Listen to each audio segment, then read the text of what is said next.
And good morning. It is a Tuesday edition of Glenn Clark Radio. I'm Glenn. He's Griffin.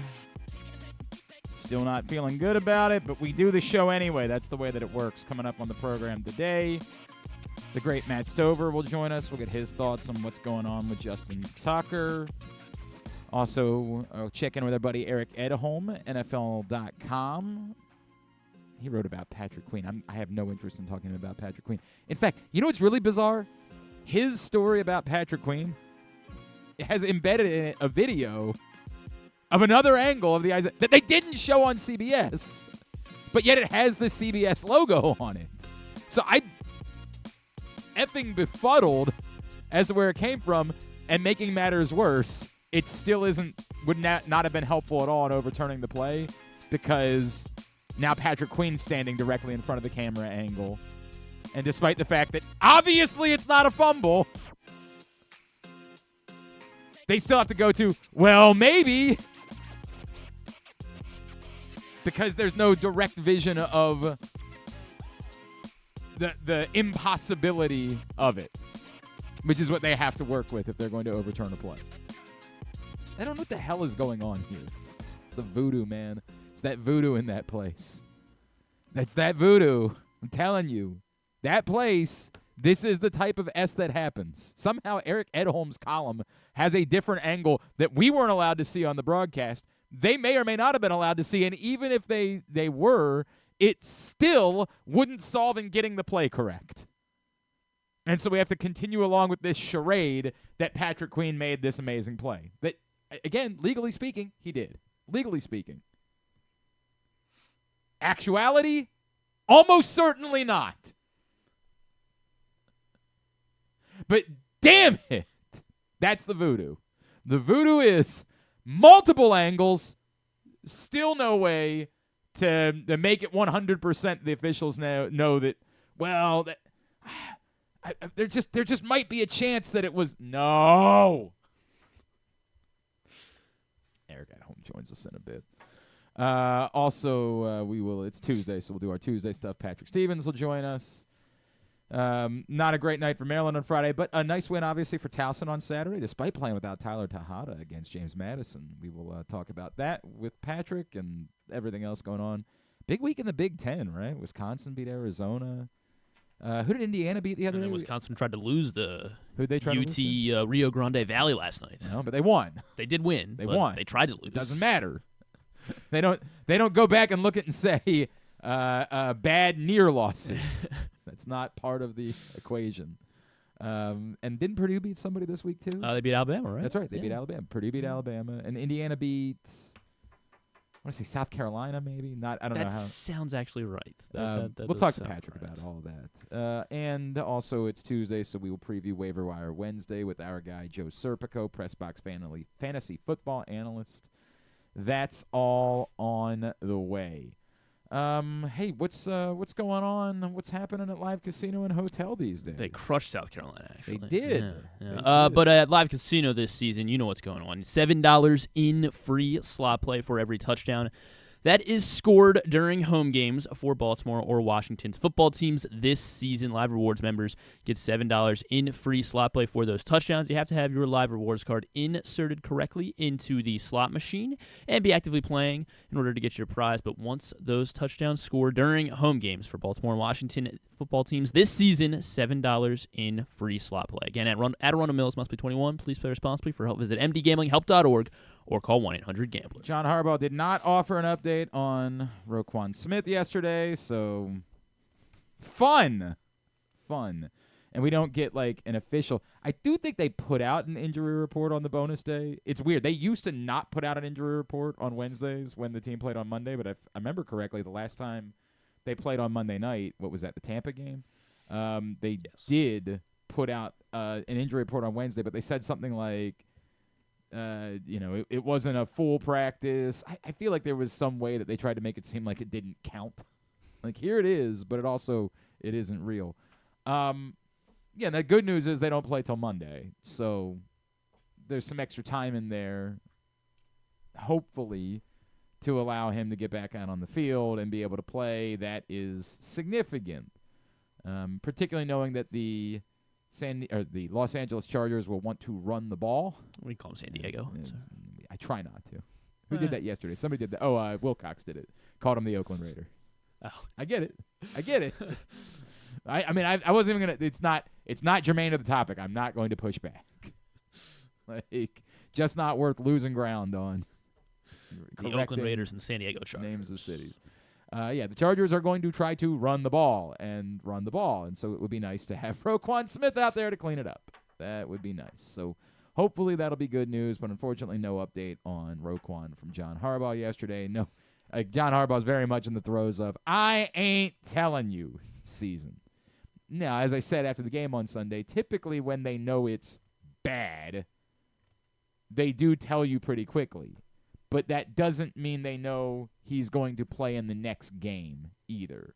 There's a difference between those two things. If they know an injury is like season ending, they're pretty quick to tell you that. There's just no benefit to it. They're going to have to make a roster move. They're going to have to. There's no benefit for them playing coy on, like, somebody would say, well, what about Tyus Bowser last year? Hey, bro. Very complicated. What about it? Yeah, very, very, very complicated, man. But yes, for the most part, when someone suffers like an in-game injury that they know is bad, it's a torn ACL, something like that, they're normally pretty quick to tell you. Normally, and the fact that they didn't suggests that wasn't the case. But it still doesn't mean that we know about Monday. Monday's a completely different conversation, and we will figure that out. We will find out what's going on as the week goes on. As far as everything else that John Harbaugh said yesterday, read it. This is the way. It's not going to change your mind about the fact that the Ravens lost. It's the difficult part about this. There's nothing that a coach can say that's going to make you happy after the team loses. So even when he says, like, the accountability is on me for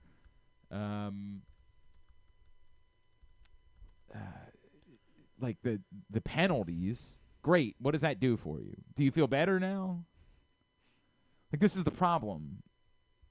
You want to scream about it, then he says, yeah, you're right. Now where are we?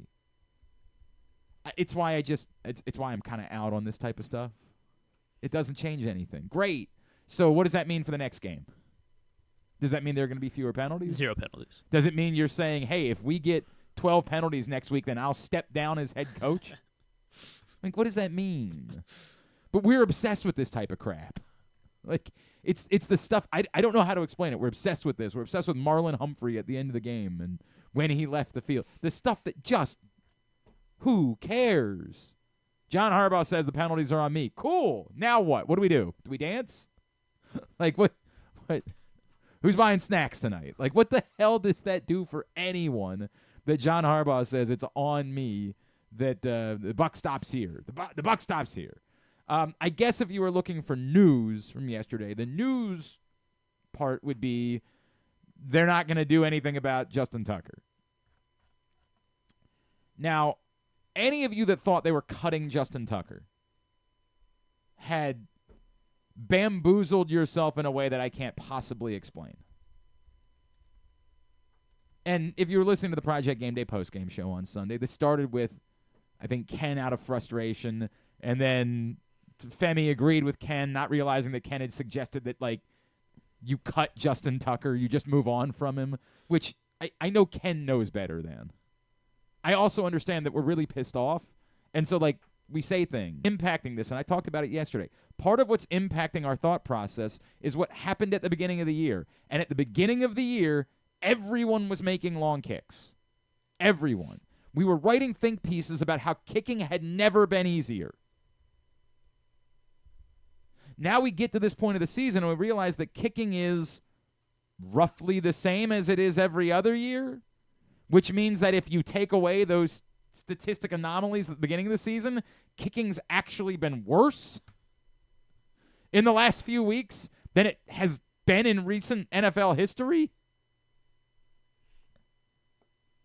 which I think will all come out in the wash. I think it's going to look like basically every other year when it's all said and done. We'll talk more about that with Matt Stover when he joins us in a bit. But the point being that we get to this place where we convince ourselves, again, just sign anybody else. Anybody else can go make 60-yarders routinely. And for like a minute, it kind of seemed that way. Even the guys that have picked up off the scrap heap. Chad Ryland's going to continue. God bless Chad Ryland. Great guy. Definitely. Great guy. What's the longest kick he's made this season? 38? No, it's been more than that. But they're committing to him as their long. I guess who did he replace there? Who was Prater? Was Prater on IR? Was it Prater?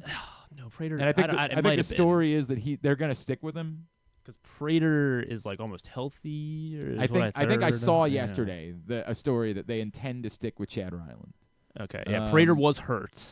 He's made one kick of over 50 yards this season. Okay, I mean, that's like legitimate. Okay. He's made 2. I take that back. Well, come on. All right. And he missed a 40-something yarder.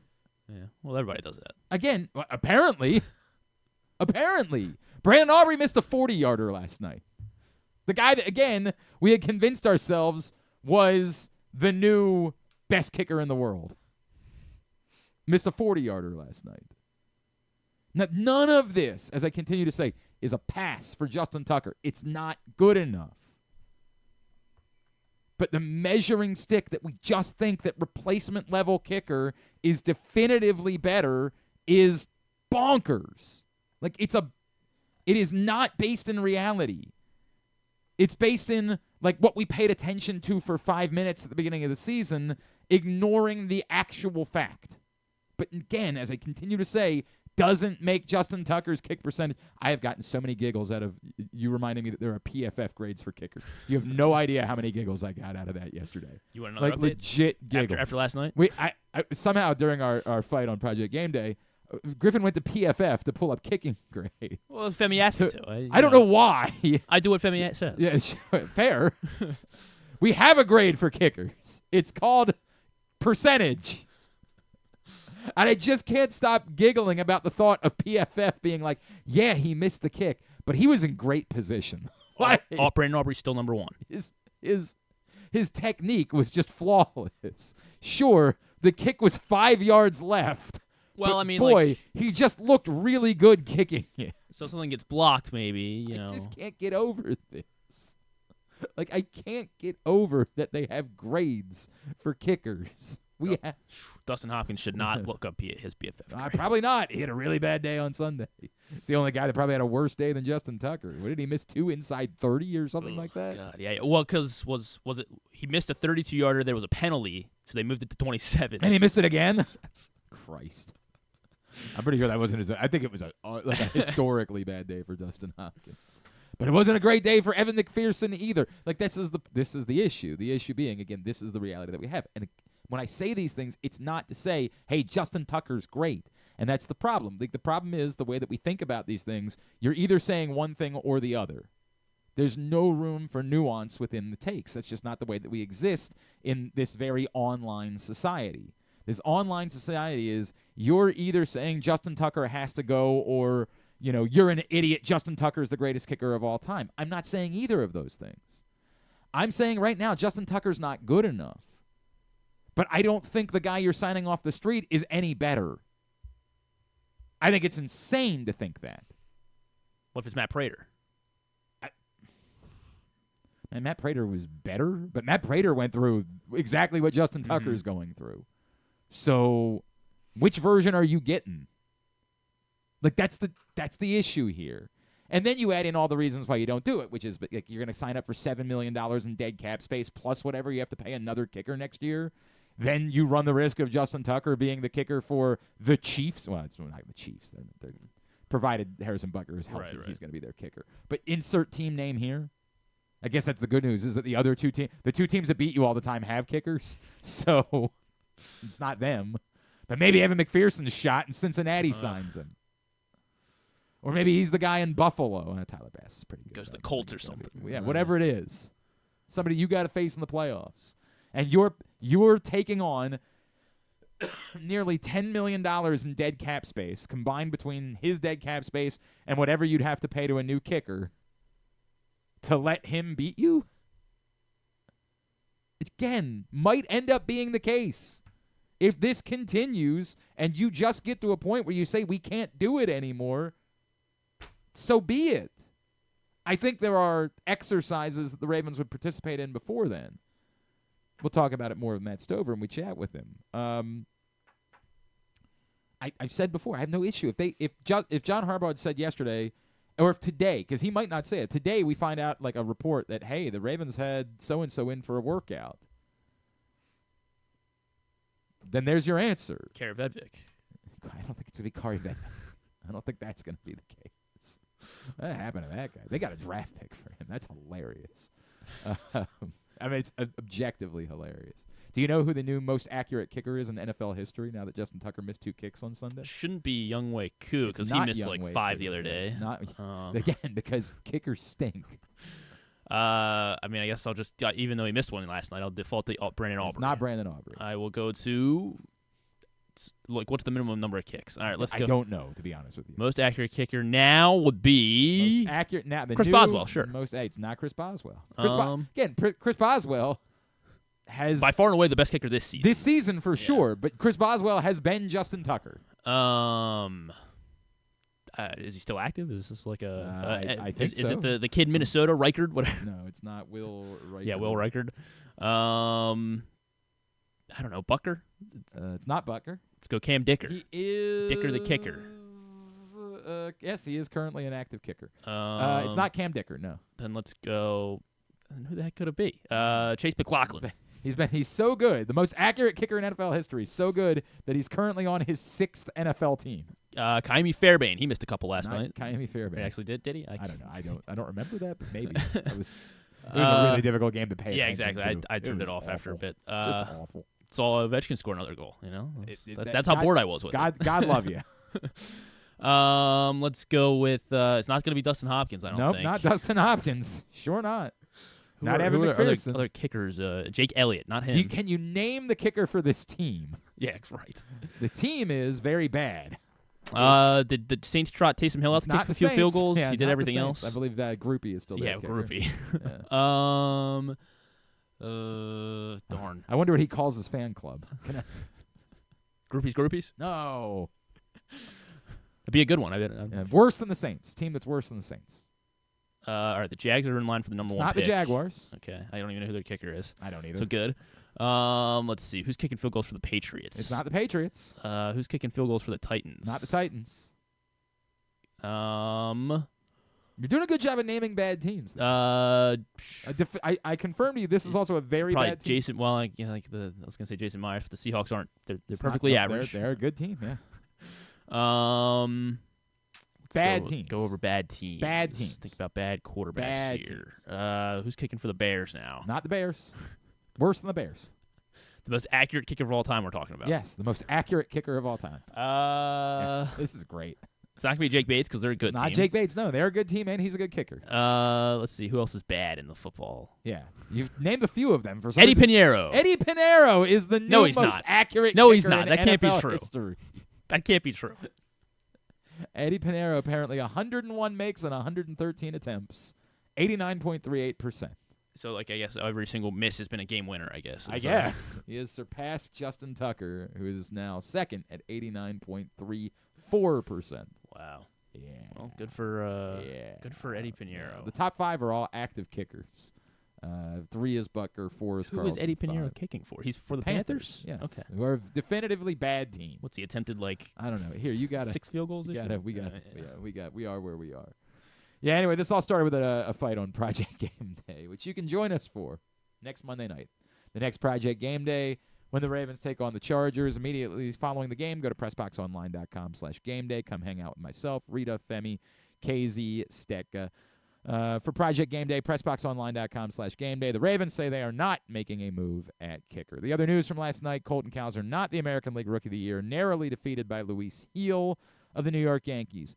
Bummer because we like Colton Cowser. Bummer because it would have gotten the Orioles a draft pick. That all being said, as I've tried to say in the nicest way possible, if Colton Cowser had won, it would have been as much a reflection of how weak the rookie class was in the American League as it would be about anything that Colton Cowser did. Colton Cowser had a great month and was fine after that. I think Colton Cowser is still going to be a good Major League Baseball player, but like in a world where you're trying to make it seem like Colton Cowser was robbed, stop.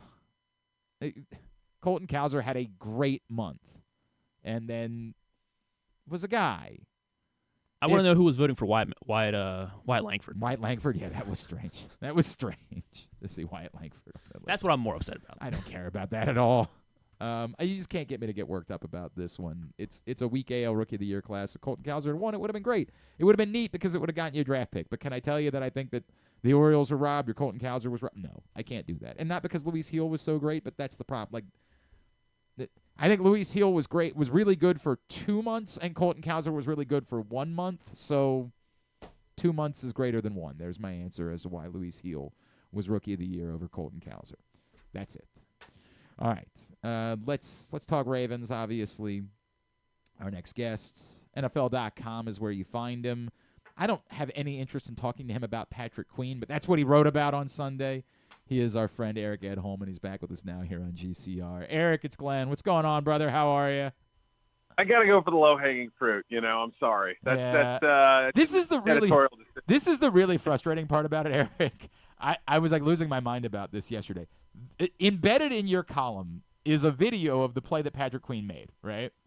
Somehow it's not the replay that they showed on the broadcast, which I know because I watched it 100 times. Because 100 times after watching it and freeze framing it, I am 99.999 convinced, and this isn't homerism, it's just that there is no chance that was actually a fumble, that Isaiah Likely's forearm was down. But I kept saying, I would like to see some other angle of this play to see if there's something I'm missing. And then I go to this, and I'm like, holy crap, Eric's column has a new angle. This is amazing.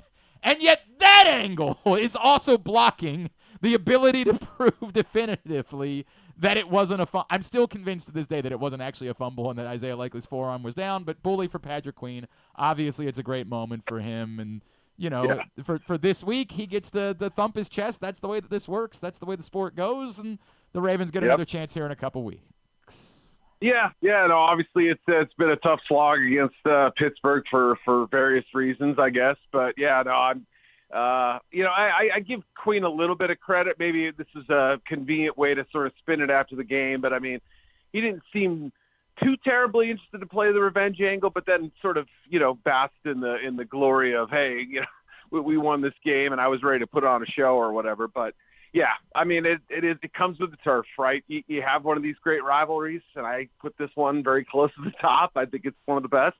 You're going to have moments where one side's feeling the sting a little harder than the other. Yeah, it's the weirdest thing about this game is that I come out of it saying, like, I guess all of that stuff. It was easy for me, Eric, to dismiss last week when everybody around the country was like, wow, the Steelers have been 7-1. And I'm like, yeah, okay, but like 4 of those weren't real football games. Like they weren't. Like they were – half the rosters are gone with COVID, or it was week 18 and the Ravens weren't benching their players, or Lamar, like all of those things. I keep coming back to it was like this was as much anomaly. It was way more anomaly than annihilation, right? And then a game like this happens, and it's not because the Steelers. I want to take anything away from the Steelers. They made the biggest plays of the game, unquestionably, right? Like they made them. Were they better than the Ravens were on Sunday on the whole? There's nothing that actually happened in the game other than the play that Peyton Wilson made to rip the ball out from Justice Hill. Yep. The play that Patrick Queen made that I don't actually think he made, like definitively. I don't believe that was a real play, but it counts. That's the way the league works. And the early forced fumble on Derrick Henry. Like those 3 plays, they were better than the Ravens were on those 3 plays definitively. But other than that, there's nothing that says to me that this is the hammer and the nail. It's just the wonky S that seems to be happening right now whenever you face the Pittsburgh Steelers. Yeah, no, I think there's some truth to that. I'm not the sort of excuse making type or water carrying type, but I didn't watch this game live on Sunday. I watched it yesterday morning, and as I was going through it, yes, the Steelers muddied the waters. Yes, they wanted to make it an ugly game. They set the tone early. That Herbig play was outstanding. That was. It really did seem to fire everybody up, and you won't see better plays than that on the defensive line. But, yeah, I'm with you, man. I mean, 2 missed kicks, obviously, kind of added to the early tension a little bit and just sort of made it, if you miss 2 field goals, miss a 2-point conversion, turn the ball over 3 times and lose by 2 points. Okay, we're not doing too badly here. I know that's not the answer people want to hear, but yeah, I'm with you. I realize. But measured against how does this keep happening, right? Like measured against, if this was the canary in the coal mine, then we'd be having a different conversation. But a year ago, you went to Pittsburgh, faced a team that had no business winning and didn't have a quarterback on the roster, and all of your receivers dropped the ball, 10 of them, all throughout. How does this crap keep happening? And it's where we're in a weird place. In Baltimore, callers want to say, well, it's the I don't know how to explain it. I don't know how to make sense of it because it's not this team is definitively better. It's not but it keeps happening, and it could prove to be the reason why you don't win the division this year. It could prove to be the reason why you have a far more difficult path in the playoffs to even get another shot at the Kansas City Chiefs. Like that's the infuriating part is I can try to be dismissive and say, all right, well, it's still wonky, but it's also still fact. Yeah, no, and it also kind of overlooks the fact too. If we're just going to hone in on Pittsburgh and say somehow it's just chronic when you face them. Look, it happened against the Colts last year in Baltimore, right? With arguably a better football team, soup to nuts, top to bottom, whatever. So it happened this year with the Raiders game. It happened with the Browns game. So. Yeah, that's, I guess, the bigger question. I think their margin for error is smaller this year. Even Sunday included, I would say Lamar is playing at a higher level than he did last year. Maybe not a significantly higher level, but on the whole, I think he's even been a little better. But the defensive drop-off. Now, Sunday was actually great. Right, that's the funny thing. I thought they played pretty darn well, So credit to Orr and those guys for kind of cleaning some stuff up. They seem to make some changes in the secondary, but I still think on the whole, especially with the special teams considerations, questions, whatever, you can't have those kind of drop pass penalties. My goodness, how many have there been this year, Glenn? That's kind of the season right there. No, the penalties have really killed them. Yep, and it could be their undoing, unquestionably. And we keep saying it's time to clean it up. Well, it's week 12. Like it's done been time to clean it up, and here we are. Eric Edholm is with us here on GCR. Eric, all that being said, like I still don't – I can accept all of these things as being truthful and say it might be their undoing. At the same time, the team that we think is the juggernaut in the AFC now is the team that they just ran roughshod over a few weeks ago, right? Like I don't know that they are also determinedly behind anyone in the AFC as much as like they're behind themselves and how much they trip themselves up in the process. Yeah. I feel like I was having this same conversation about the Kansas City Chiefs a year ago, right? We were kind of saying, like, how are they not kind of doing better than they should be doing better than they are, right? All last season was a grind, a struggle. Yes, they would win games. It felt even more difficult at times than what we've seen lately with the Chiefs maybe. But, yeah, it certainly is something to factor in. But when you look at the big picture this year, there are a lot of bad teams, or at least not a lot of great ones. Right. I don't think, if we argue, let's say that the Lions are the most buttoned-up operation going right now, even with their injuries and things like that. They're kind of taking care of business, right? Agreed, but they also still had a quarterback who threw 5 interceptions 2 weeks ago. Absolutely, exactly. And they can overcome some of those things. I think that's part of their superpower is the fact that they can play almost any type of game script. You can hit them in the mouth a couple times in the first quarter, and they'll come back and beat you somehow. But after that, like you mentioned it, the Bills, you have to give them their credit for the way they've played. Josh has played some brave and daring and terrific football at times this year. But I wouldn't say that they're an unbeatable team. I picked them to be a Super Bowl contender because of Josh, and I think they've tightened up some of the coaching. The defense has played above its skis, I think, a little bit. But, man, are they unbeatable in any way? No. So, yeah, I agree. I think it's just as the Chiefs were sort of limping into the playoffs last year, it wouldn't concern me if Baltimore came into – obviously they had the late bye and everything too, but I would still feel good backing them if no team is sort of going to separate themselves from this point on. Eric Edholm, NFL.com, with us here on GCR. Eric, by no means do I think that you are like a kicking expert of any sort.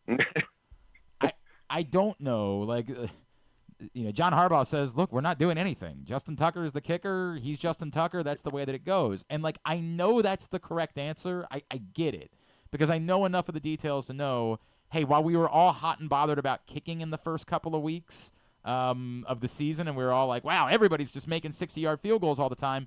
If you've been watching football, like, the kicking has been really bad for the last few weeks. Yeah. Like, the idea that you're just finding somebody that you know is definitively better than Justin Tucker is crazy. Like, that's badass to me. But I don't know how much longer you can keep sort of just hoping for the best. And it's a really weird spot. Obviously not one that we've been in Baltimore for a very, very long time. Right. And I don't know what the appropriate way is to talk about it, discuss it, because it's somehow both things are true, that it's absolutely not acceptable, and it clearly has now cost you games. But at the same time, this is Justin Tucker, and the guy that you're signing somewhere else is definitely not Justin Tucker, or most likely not Justin Tucker either. Right. I know. Yeah, this is really tricky, and this is going to be an interesting spot. There are a few other teams that have some fascinating kicker situations. Arizona's in the playoffs, and they've got a young kicker who's made some big kicks, and they've got Matt Prater's coming back. What do they do? But this is totally different, right? Obviously, he's been an institution. We know his track record. It's above any other. I mean, it really is when you kind of stack it up against the kickers of any kicker in history, pretty much. So the question becomes, like, does this change our math a little bit on where we need to be in the field? Is there but it feels like every single week there's like a new stat, right? I mean, he'd never missed 2 1/4 before. He's missed end of game kicks, the long kicks. So it's kind of whittling down the number of opportunities you feel comfortable giving him, I guess, at this point. But then again, I mean, I don't know. You're around him more than I am, but just from what I've heard from afar, as far as like pros go, I mean, he's the top of the list, and I think there'll be nobody who will attack this, whether it's a mechanical issue or a mental one. I think there's nobody who's going to go after harder than he is, and we'll see. I think they're going to be rewarded at some point for having faith in their guy because his track record is too good, unless there's a physical issue that we're not aware of or that I'm aware of. So I guess it just kind of changes the math a little bit on fourth downs and field position and things like that. You maybe go for it in certain circumstances that you wouldn't normally do. I think that part, almost immediately you got to be thinking about that. But boy, then if the answer is that he's got to kick his way out of trouble, if you're not giving the opportunity to kick right, it's good point. Very, very difficult to figure out. Oh man, hey, fun times for us, like super fun. I say that like we could be in Jacksonville today, like we could be somewhere. Oh man, else, yeah. Believe me, I live in Chicago. I've done a few local shows lately. They are depressing. I'm going to tell you, I feel bad for the folks around here. And it's better than it's typically been. Like, that's the crazy part. Like, somehow they have this guy that is really good and played well Sunday, and it still doesn't work. All right, Eric Edholm, what all can I plug for you, man? Yeah, power rankings are out or should be out fairly soon here, maybe with a top of the hour. It's not a ton of movement, but obviously we slid the Ravens down a little bit this week, and got the show coming up later. We're going to work on that, and I don't know, just geared up for Thanksgiving and the home stretch here. At Eric_Edholm is how you follow him. Always appreciate you, brother. Thank you for taking the time for us this morning. Thanks, Glenn. Talk to you soon. Eric Edholm, NFL.com, with us here on GCR. All right, busy morning ahead. We are going to get into some college hoops conversation with our buddy Patrick Stevens. Mr. Discourse, Washington Post, among other places. That is on the way. A lot more Ravens, a lot of stuff we're getting into. Fantasy football, we got a lot to do. It is a Tuesday edition of Glenn Clark Radio. Visit Hartford is bringing you a brand new event this holiday season that the whole family will enjoy. Lighthouse Field at Ripken Stadium, home of the Aberdeen Ironbirds, will transform into a holiday light experience. You'll be amazed by jaw-dropping light displays, thrilled by a visit to Santa's workshop, and have the holiday time of your life with sleigh rides, a special vendor village, a s'mores-making station, and so much more. Hartford Holidays, new at Ripken Stadium, Fridays, Saturdays, and Sundays, Black Friday through December 22nd. For more information and to purchase tickets, head to visithartford.com. Treat yourself and taste the Baltimore tradition that is the legendary Costas Inn. Hey, it's Stan the Fan Charles. For over 50 years, the Costas Inn has been a Baltimore original, dishing out their amazingly scrumptious, fat, award-winning crab cakes and steamed crabs. Every season is crab season at Costas, so make your plans now by calling 410-477-1975 and reserve your taste of heaven. Sit back, crack some crabs, and watch the Ravens chase down another title on Costas' 15 TVs. On Monday nights, Costas offers their half-pound jumbo lump crab cake with 2 sides for under $30, and there are nightly specials Monday through Friday. So head on down to the Costas Inn at 4100 North Point Boulevard or visit them at CostasInn.com. Make the most out of every day in your Toyota RAV4. Available in hybrid or gas-only models. A RAV4 can get you where you want to go in style. Check out buyatoyota.com for deals on new RAV4s from your local Toyota dealer today. The drug scene in Maryland is changing. Fentanyl and xylazine are being added to street drugs, and you may not even know it. Xylazine is not even intended for humans, and fentanyl is an opioid 50 times stronger than heroin, and contributed to over 80% of overdose deaths in our state. Anyone who uses drugs, even occasionally, is at risk of overdose. To learn more, visit stopoverdose.maryland.gov or call or text 988. The votes were all counted, and the results are official. Royal Farms was named #1 for food in the USA Today 10 Best poll, receiving more votes than any other convenience store chain in America. The next time you want to get some good food fast, doesn't it make sense to go to Royal Farms? Voted best in the USA and home of world-famous chicken. Real fresh, real fast, Royal Farms. The latest edition of PressBox is available now. On the cover, Brooks Dubose profiles Maryland basketball forwards Derek Queen and Julian Reese as the Baltimore-built duo reunites in College Park with hopes of bringing the Terps back to prominence. Also inside, meet college basketball players from all of the area's D1 programs. PressBox is available for free at over 500 locations throughout the region, including 60 Royal Farm stores, where you can read the entire issue online at PressBoxOnline.com, where you can also find great betting advice and the best daily coverage of the Orioles, Ravens, and Terps. Need a trophy or award that's as unique as the achievement? Look no further than Crown Trophy. With locations in Owings Mills and Gaithersburg, they specialize in custom trophies, plaques, and medals for any occasion. From sports and academic awards to employee recognition and corporate gifts, visit crowntrophy.com today and let them help you create a lasting memory for your school, team, or business. Crown Trophy is a proud supporter of the Maryland Public Secondary Schools Athletic Association. crowntrophy.com. One of the things that's definitely wrong with this country is that this dude still has a job somehow, some way. Glenn Clark. All right, back in here. I don't know what I'm trying to say. I'm really.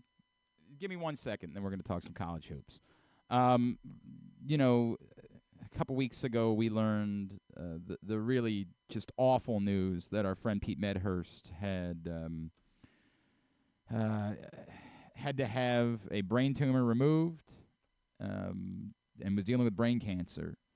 And it sidelined him. And it's very difficult, obviously, for Pete's family and everybody who loves Pete Medhurst, and all the people that Pete Medhurst works for. If somehow you don't know who Pete Medhurst is, one, I don't know how you haven't, you listen to this show, obviously the voice of Navy athletics, a host over on WBAL. He'd been a host down in D.C. for years.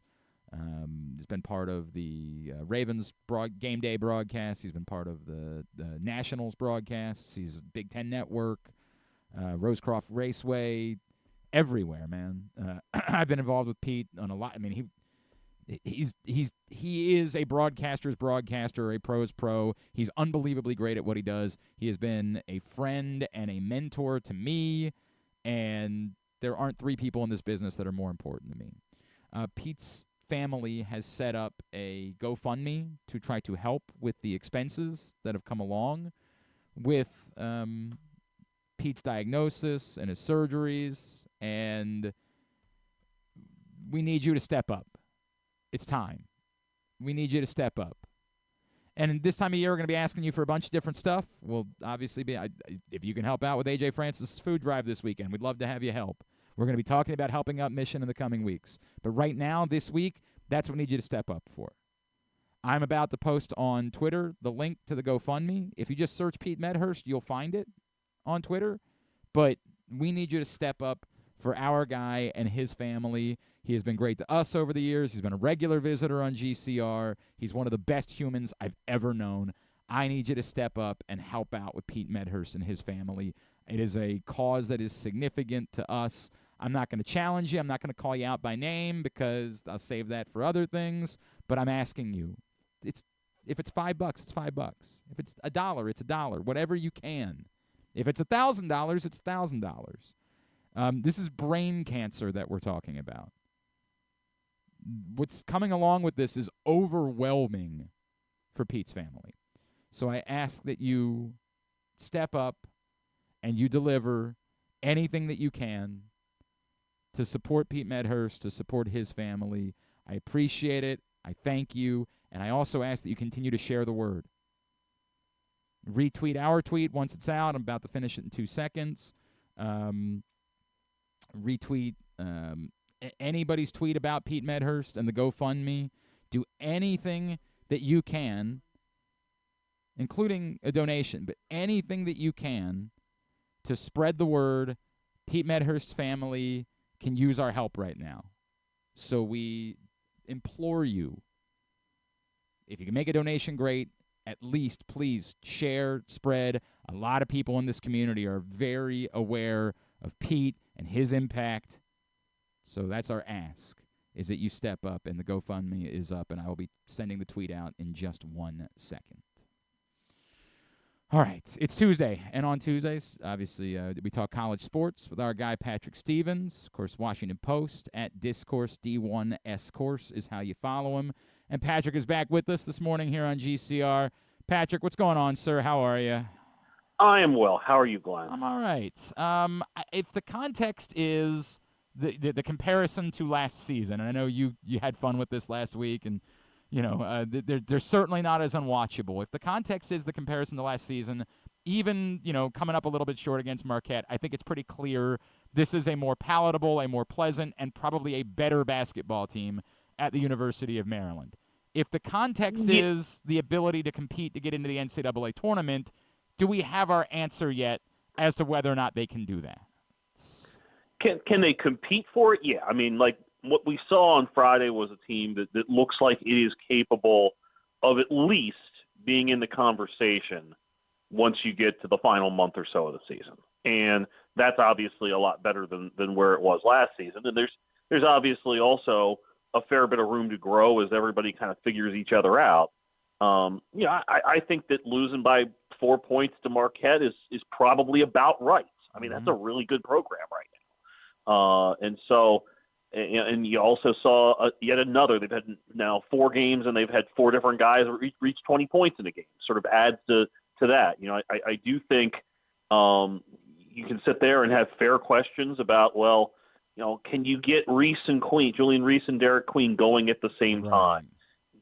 Can you get effective minutes for more than 6 guys, which I think is a real question.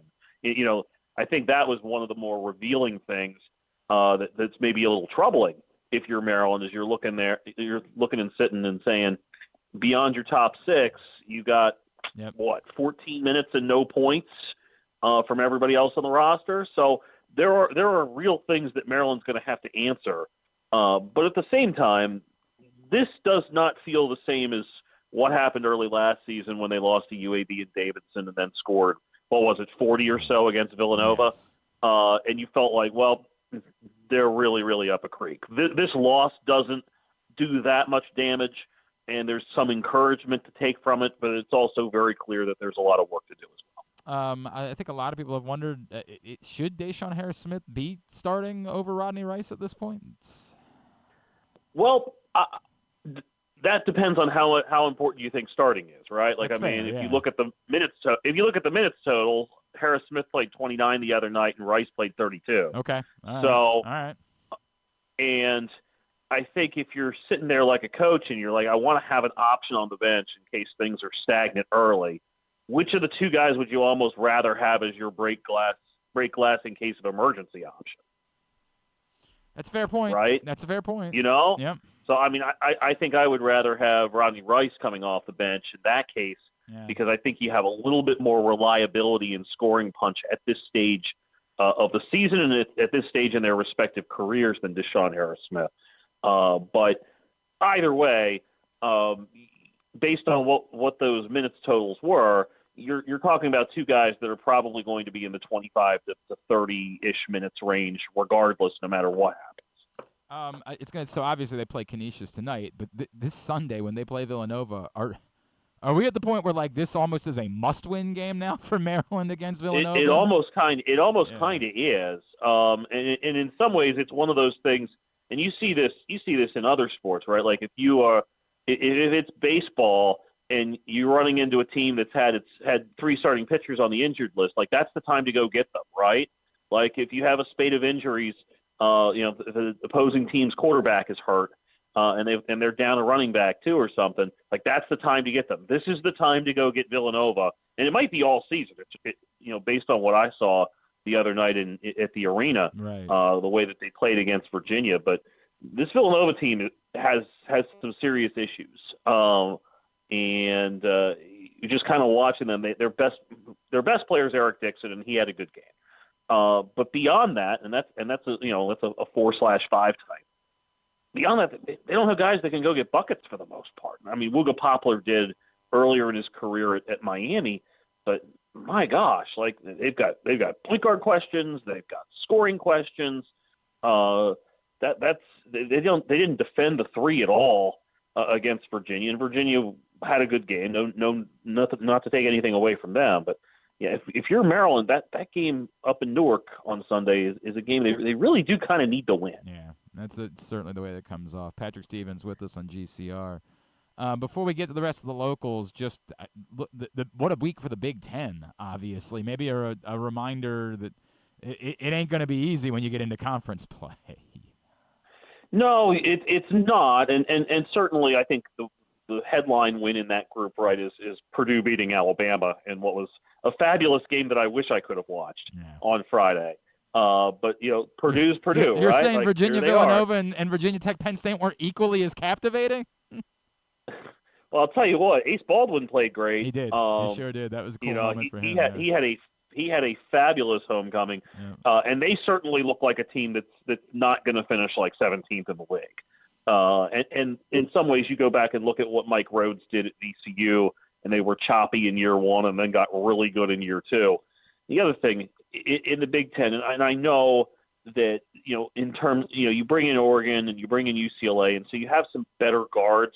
But the thing that's been lacking in the Big Ten the last few years is there just haven't been that many great guards. Right. And so if you're Penn State and you've got Ace Baldwin, you have a league guard, which puts you like a really good one, which puts you ahead of the curve for a lot of teams. So, I think that's one of those games that stands out. The Wisconsin win over Arizona. I mean, Wisconsin scoring 100 points in a game against anybody is the sort of thing. Like, what's happening here? What black magic has occurred to allow this to happen? So, so there's certainly some good performances in the Big Ten over the course of last week. Patrick Stevens with us on GCR. Towson, despite being without their best player, and I don't know that, I don't want to oversell it, and I know Madison hasn't been perfect, but that seems like a very helpful win on Saturday night and really encouraging for that program. Yeah, I would say that as well, and I got to see that game, and Towson kind of won it the way that they had to win it, and they actually shot reasonably well from the outside in that game. They shot 43%, and Dylan Williamson played fantastic. Maybe probably one more turnover than Pat Scarry would have liked, but 22 points, 8 of 12 shooting. And the question I have coming out of that game, and obviously if you throw Tejada back into things, it soaks up some minutes from some other guys that are further down the going to deal with the loss of Charles Thompson. Like that is very much a work in progress for them. But you have Williamson, and you've got other guys like Anenda Tark had some good moments. Messiah Jones kind of filled in a little bit up front, and he had some good moments too. That was a kind of a gut check type win for Towson. And I'll also point out that as good a program as Madison is, that roster is almost entirely new. The roster largely turned over, and I didn't think that they were a particularly deep team watching them. So I don't want to compare that team to the 32-4 team from last season, but I would also say that that's probably a team that's not going to embarrass itself as the season goes along. And for Towson to grind one out like that before it has a few more of its road tests. And by the way, I should also point out, like I was really surprised last week when they did not play well at South Carolina. So to come back from a game like that, and not that I thought necessarily that they would win, but I thought that would be a competitive game where they could put a scare into South Carolina, and it did not happen.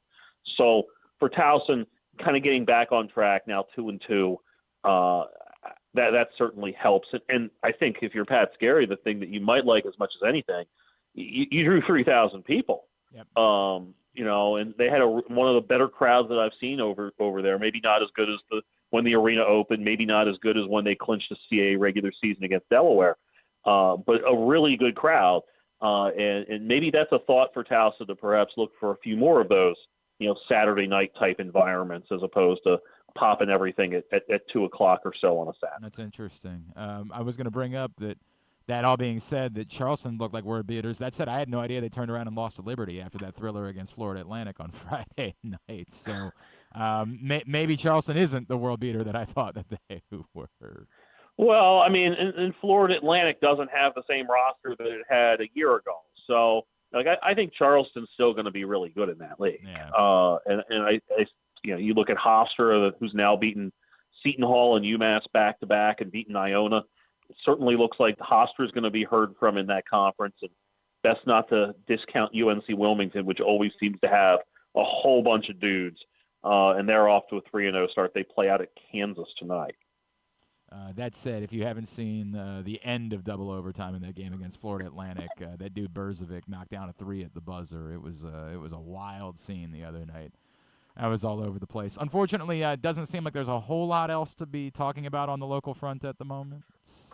No, not particularly. I mean, I think one team that's probably worth kind of giving a little bit of a nod to is Mount St. Mary's, which went out and won a couple games last week. They went to Bucknell, a good Patriot League team. I think that Bucknell is going to be one of the better teams in the PL, and they won in double overtime on the road, came back home and beat St. Francis. So for them to be 3-1 with a fairly young team, I think that's a good sign for them.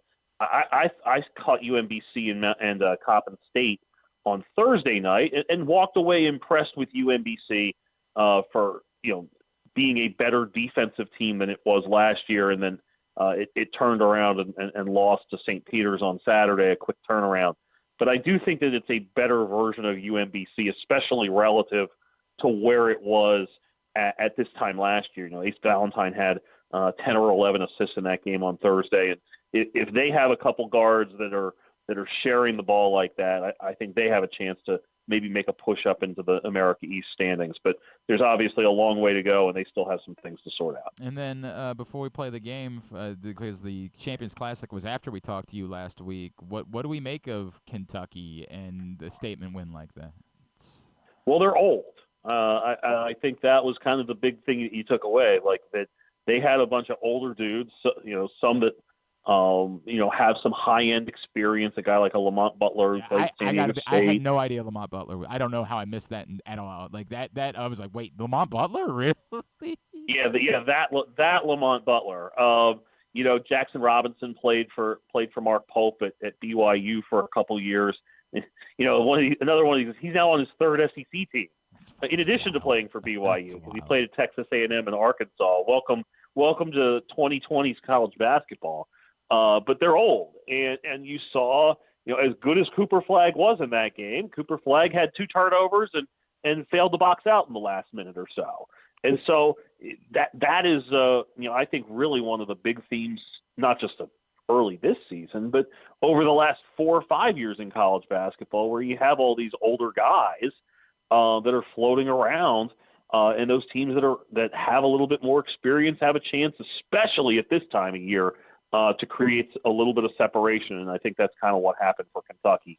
I'm not going to anoint them as having arrived or anything, but they're certainly, I think, going to be a team that's going to be in the mix and going to be heard from at least a little bit, as the season unfolds. All right, it's time for our game. Can Patrick Stevens name the MLB teams that this player has played for or managed? And incorporating the managers has proven to be ball busting. I will try this one, and we'll see where it goes. He was an all-star as a player. He played for six different teams and managed 2 more between 1993 and 2002. He is Don Baylor. Don Baylor is the first name on our list. Don Baylor. All right. Well, Don Baylor's managerial stops were Colorado and the Cubs. Most certainly were. His stops as a player were Baltimore, obviously, California, yes, New York, yes, Boston, yes, Minnesota, yes. The last Don Baylor stop. Did he end up in Oakland? Yeah. Oh my God, that is spectacular! Holy crap! I almost just want to call it right there. That's flawless. 8 for 8 on Don Baylor. Tell me, did you have a particular Don Baylor baseball card at some point in your life? No. But remember, Don Baylor was one of the great stars of RBI baseball. That is true. That is true. All right. On that great Boston lineup that it might not have won the 1986 World Series, but it certainly won a lot of games on the old Nintendo. God. All right. My 4-team guy, active guy, 2-time All-Star, Marcus Stroman was my 4-team guy. Marcus Stroman is Toronto, the Cubs, the Mets, and the Yankees. Very much so. And I don't know if this guy will continue to be active or not. It seems like he might be coming up on the end.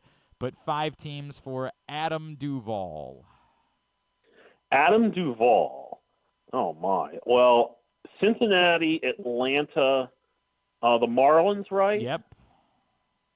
He was in Boston, right? He was 2 years ago, and I had forgotten this as well. He was drafted by and played his first season here in 2014. I don't think it was hang on a second. I'll try to come up with a number of games. I don't think it was significant. Okay, so Adam Duvall had an actual stop in 2015. In 2014, 28 games played in 2014. 28 games. The team that drafted him. For the team that drafted him. Okay, well, I really don't know. So we'll just, I guess we'll take a 1 and. Well, he wasn't an Oriole, so I know that. He wasn't that a Nat. So yeah, that's true. Okay, right? I've scratch him off the list. We're stretching it out here, so we've got it down to like a 1 in 24 shot of being right. So let's throw out for Adam Duvall that he was a White Sox. He was not a White. It's the San Francisco Giants was the team, for Adam Duvall. But damn, that was impressive this morning. That's 16 out of 17. Combined on those 3 guys. Really, really good. What's the schedule look like for you this week, my friends? I will be at Maryland tonight, and then Georgetown tomorrow. They play Mount St. Mary's, and then back to Georgetown on Saturday, where they take on St. Francis of PA. Sunday, a doubleheader. UMBC's hosting an MTE, so I'm catching BU and Boston U and Howard, plus Morgan and Towson over at Morgan that night. And then on Monday, we'll be back at UMBC to see them take on Howard. So a fair bit of local action there to squeeze into the next week or so. At Discourse D1S Course on Blue Sky is the better way to go about following him, but also still on Twitter as well, and Washington Post, among other things. Patrick Stevens, always appreciate you, buddy. Thank you so much. We'll talk again next Tuesday, all right? Awesome. Take care. It's Patrick Stevens with us every Tuesday here on GCR talking college hoops. Yeah, Maryland gets Canisius this evening. What time is it? It's not a TV game. No, it is not. It's 7, right? It's it's a 7 o'clock Big Ten Network Plus. Be there. No, be at the Arthur Millette show. Yeah, is where you right. should be tonight at the Hamilton Sports Bar and Grill at 7 o'clock. PressBoxOnline.com/Millette. That's where you should be this evening. Not at the Maryland game. It's Canisius. Come on. You don't want to see the Griffs? That's right, the Golden Griffins, the Golden U's, playing down in College Park tonight. A lot of local teams. I think UMBC's at home tonight against Hampton. Navy's at home tonight. Loyola's on the road there at BC. But a lot of local teams in action this evening. All right, hour number 1 of today's show is in the books. When we come back in, we're going to chat with our buddy Matt Stover, see if he can't make sense of the struggles of Justin Tucker. That's next. It's Glenn Clark Radio. Brace yourselves for an unparalleled in-person betting experience at the Green Turtle Bet Park Sportsbook and Bars in Canton and Towson. Experience the thrill of live betting with Baltimore's only state-of-the-art Vegas viewing TV experience. Choose between their on-site tellers or the convenience of their self-bet kiosks to place your bets. And now stop by the Green Turtle Bet Park Sportsbooks in Towson and Canton every Wednesday for a free $10 bet. Just show up, sign up, and get your $10 bet for free. Must be 21. Please play responsibly. Gambling problem? Go to mdgamblinghelp.org. Hey, Baltimore, it's number 10, Arthur Millette, and I'm hoping you'll slot us in all season long for the Arthur Millette Show. We will be traveling around the region all season, giving you the chance to get to know me and my teammates. There will be some football talk and a lot more. You can watch this show live on PressBox's Facebook and YouTube pages and listen every Friday night on 105.7 The Fan. Find out more at PressBoxOnline.com/Millette. The Arthur Millette Show, the only show in town that's a work of art. The next Arthur Millette Show is Tuesday, November 19th at the Hamilton Sports Bar and Grill on Harford Road. It's brought to you by Easy Pass and HelpMyGamblingProblem.org. Visit Harford is bringing you a brand new event this holiday season that the whole family will enjoy. Leidos Field at Ripken Stadium, home of the Aberdeen Ironbirds, will transform into a holiday light experience.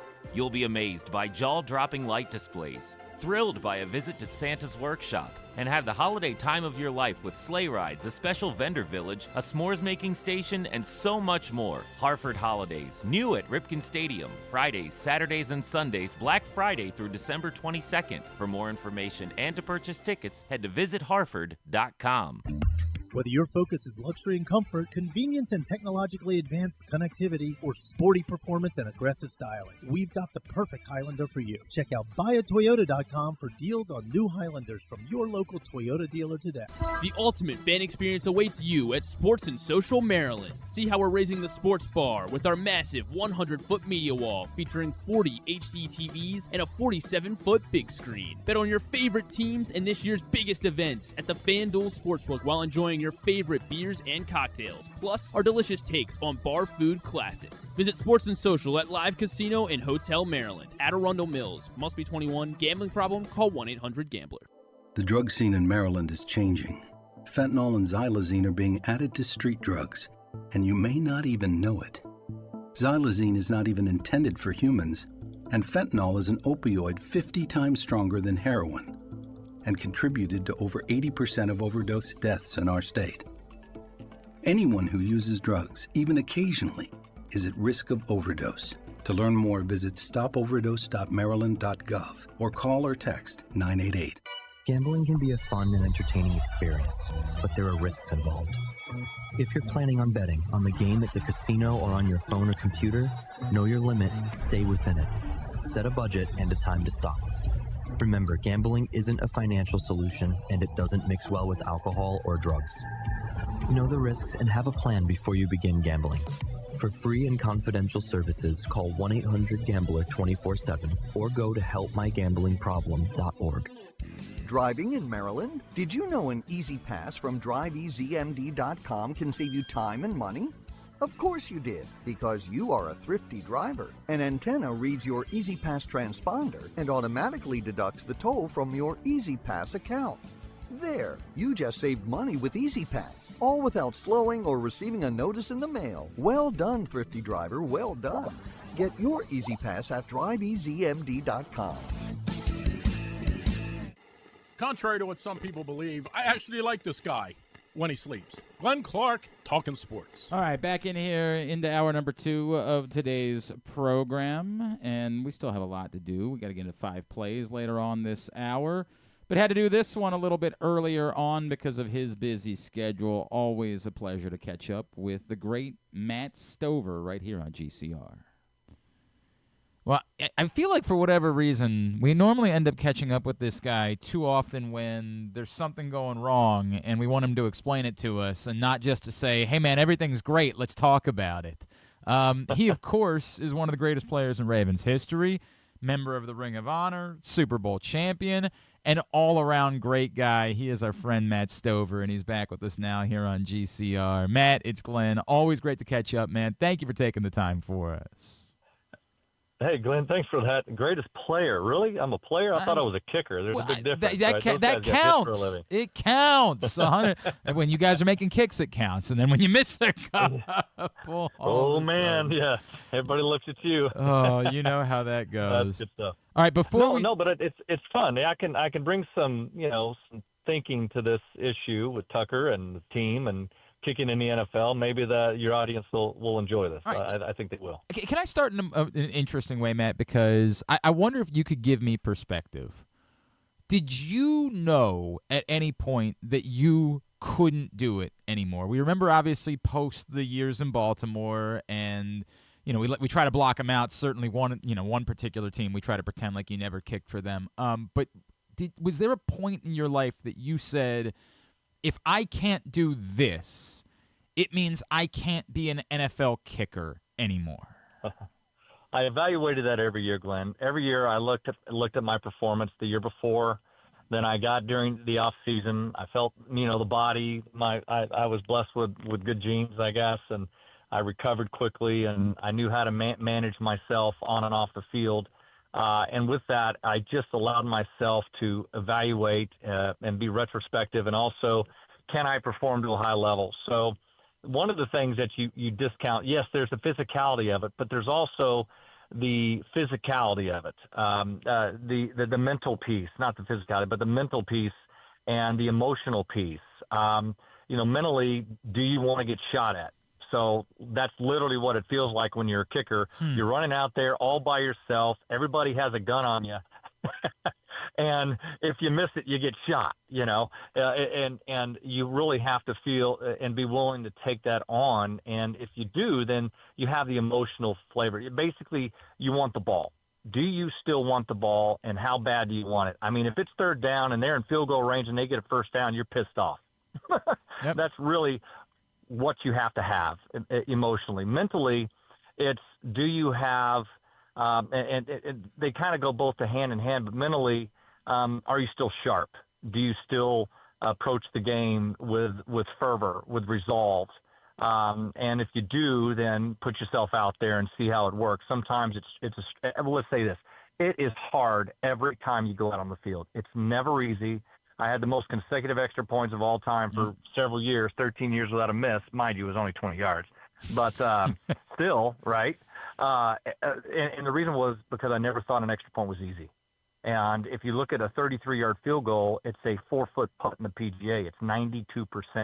And you would think that a 4-foot putt in the PGA would be pretty easy, but guess what? 8% of the time they miss it. So, and that's the same statistic that it is in the NFL. So that's one of the things. And so did I ever think that I was done? I retired at the age of 42 and 7 days. And the reason was because it wasn't the physical piece. I really felt like I could do it more physically, but my goal was to help another team get to the Super Bowl. I was trying to get the Ravens there. We got to the AFC Championship in 2008, if you recall, 2008-9 season. Yep. And then they allowed me to they wanted me to go to another team, and I helped the Colts get there, and we lost. And then I knew at that point, I'm done, tired of getting shot at, and just hung up the cleats there, and I knew right then it was done. So I ask it with this context, Matt, because I feel like there is a really a simplistic way of thinking from some Ravens fans that says, oh, Justin Tucker's just not – he's just done. It's just over. He's not that guy anymore. And I get the frustration, but Justin Tucker's 34 years old. To your point, right? You know, that's still a relatively. Chris Boswell is essentially the same age and was, looked like the greatest kicker of all time on Sunday. Right. I just wonder, and we did just see him make. Is there any reason to think that he's quote unquote done? Because I don't know that I can buy that. I would say no, and the reason is physically he can kill. Just oh my gosh, the 56-yarder that he hit. I mean, my gosh, right? He just crushed it. His kickoffs were great, and he's just got a little pull on his ball, and that's just a little technique for him. Could be a little emotional issue going out because he can be perfect out in practice, perfect in pregame, and then you get out there and your heart rate increases about 100%. You go from a 60 standing heart rate to 120 real quick, to 140 real quick. And you have to that's never easy. It's always hard. And knowing the type of competitor he is, he's not done. And the fact that he manages himself so well, if you notice that he's never missed a game, he's been healthy. Wow. That's hard to do. Look at Butker. I mean, look at a lot of these kickers. They're going down with quads and hips. Not Tucker, and that's because he knows how to manage himself with his kicking. And Randy Brown and the team, he knows what it takes physically to be fresh. And so he'll get through this. I know that he's strong. I know that emotionally he wants it. He wants the ball. He's not going to run from it. And it's happened to me. It really has.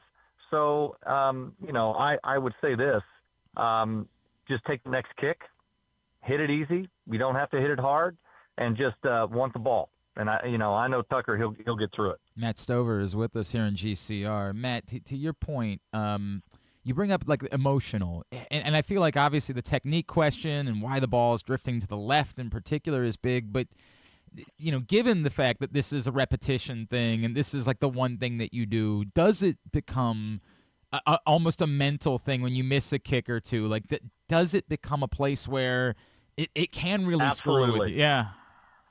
Absolutely. It's like missing a putt. Come on. Yeah. I mean, and you're thinking the next time you get over the putt, shoot, I want to yank it left.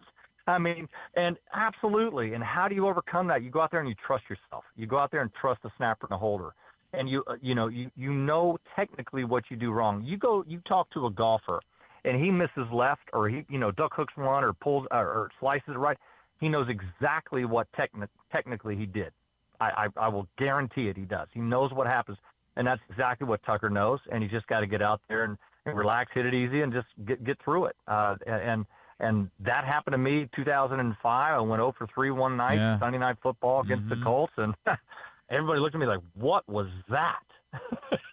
Man, I did too, and I went, what had happened during the off season, I was getting ready to compete to a really strong young guy, and I know how to create more power in my swing. If you remember Tucker's 66-yarder, he backed up a half a step. Remember? Yep. Right? Well, that's what I did. I was 2 yards from the ball. That off season, I went back to 2.5 to create some more power, and I got it. Well, I got to the opening game, and, during preseason, I was 9 for 9. I had a great training camp, and I get out there regular season, and I don't mind to tell you, your heart rate opening day is up. It is for real. They're not blanks anymore. They're real bullets. And I just got so jacked up. Me backing up created a technical flaw, and I missed left. I missed right. I missed left. And I looked at myself and I said, all right, what was that all about? And, my team looks at me like, well, Stove, you got those out of the way. Let's go. And, which meant a lot to me, but I took personal responsibility for that. I looked at my diary. I journal everything for every game, every practice. And the year before was 2004. I had a really good season. It said, move up, slow up, and watch the ball. Move up, meaning you don't have as much power. Slow up, you're just hitting it nice and easy like you should in golf, right? Watch the ball. The most important thing you got to do as a kicker is watch the ball, right? So when I did that, I went out there, first game, 42-yarder right hash, put it right down the middle. It was a home game. The next thing you know, I'm hitting 18 straight field goals and missed one for the rest of the year. So I ended up like 18 to 23 after that. And but that was because I journaled. I took my career very methodically. I was a technician. I knew why I missed left, knew why I missed right. So, In that case, as you remember my form, how I used to bend over and I used to have my arm out in front of me, that was all because of the fields were so bad in the 90s and early 2000s that I was slipping and sliding going into the ball, and it would be like you trying to hit a golf ball and your feet are moving everywhere before you swing. You just can't be consistent. But I learned how to keep myself balanced over my feet, so when I was going to the ball, I wasn't slipping, and then when I planted on the ball, I didn't slip either, so I can get the ball at least 50, 52 yards that way. Could I kick a 60-yarder with that form? No. I would have to stand up straighter, back up a half a yard, and crank on it, like the guys are able to do now because the field conditions are really good, right? They have to be good. The NFL mandates it. Right. They did that in 2020, right? And if they're not, they get fined like $250,000 every game that it's not good. So I love that for those guys. It's really helped their proficiency of the position as well. Matt, we're chatting with Matt Stover here on GCR. Matt, as you watch, not just his own technique, but a lot has been made about, even the numbers from Beyond 50 kind of went down a little bit after the dissolution of the Wolfpack, right? And when Morgan Cox left and Sam Cooke retired. Do you see anything in the operation that's specifically off to you as you watch? I don't see it. No, if you look at the snapper there, he's so good. I mean, he snaps over the spot. So let me put things in perspective. Please. If the ball is snapped over the spot, the kicker never loses sight of the ball. He's not necessarily seeing it, but he sees it, feels it in his peripheral as he's going to the ball. If the ball snapped inside, meaning to the right shoulder of the holder, he loses it. It takes longer for the holder to catch it, bring it from his right shoulder all the way down to the spot. It's a whole lot longer. This, I think Nick's the guy's name, right? Yeah, Nick Moore, yeah. He snaps the ball over the spot, laces in front, and the holder sets it right down. Talking about, oh my goodness. So I don't believe that's the case.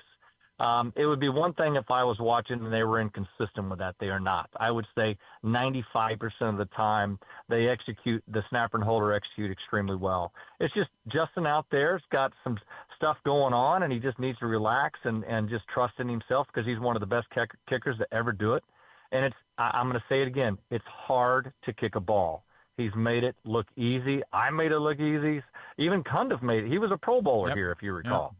And so it's not easy. It's hard, and it's tough to get yourself mentally, emotionally ready. I believe he's capable. You don't hit a 56-yarder and don't hit touchbacks unless you have the physical ability. You just don't. And he's doing plenty of that. Yeah, and Matt, you'll forgive me if I forget some of the specific circumstances over the years, but during your time in Baltimore, there were other kickers that showed up sometimes because you were hurt and.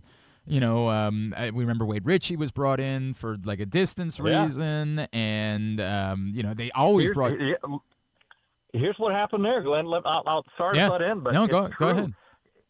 So in 2001, I pulled my quad, right, and I could not kick off, and it was like, oh man. I said, I talked to the trainer, I talked to Billick, and I said, I'm not going to be able to kick off, but I can still kick field goals, and I gritted through it. Mm-hmm. And I kicked my field goals, 49-yarder against Jacksonville. I can remember it. I was so emotional because it hurt.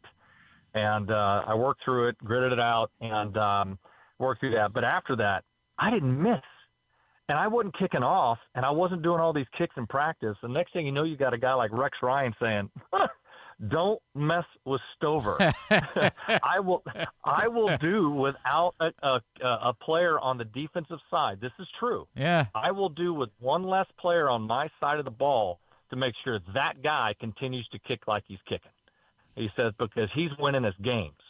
And that's how we got the extra kicker on the roster, was because of Rex Ryan. And, and I was kicking off okay. I would kick off probably 6-8 games a year, but I didn't have to do it all the time. And that'll wear you out. The kickoffs is really what wears you out as a kicker, because you're hitting a driver every time. Sure. And it's a heavy object, and you're just blowing up on it. And so I did that all the way to my last season. I mean, in 2008, I kicked off 8 games that year when I was 40 years old. So at the end of the day, being a guy who desires the ball, physically is capable,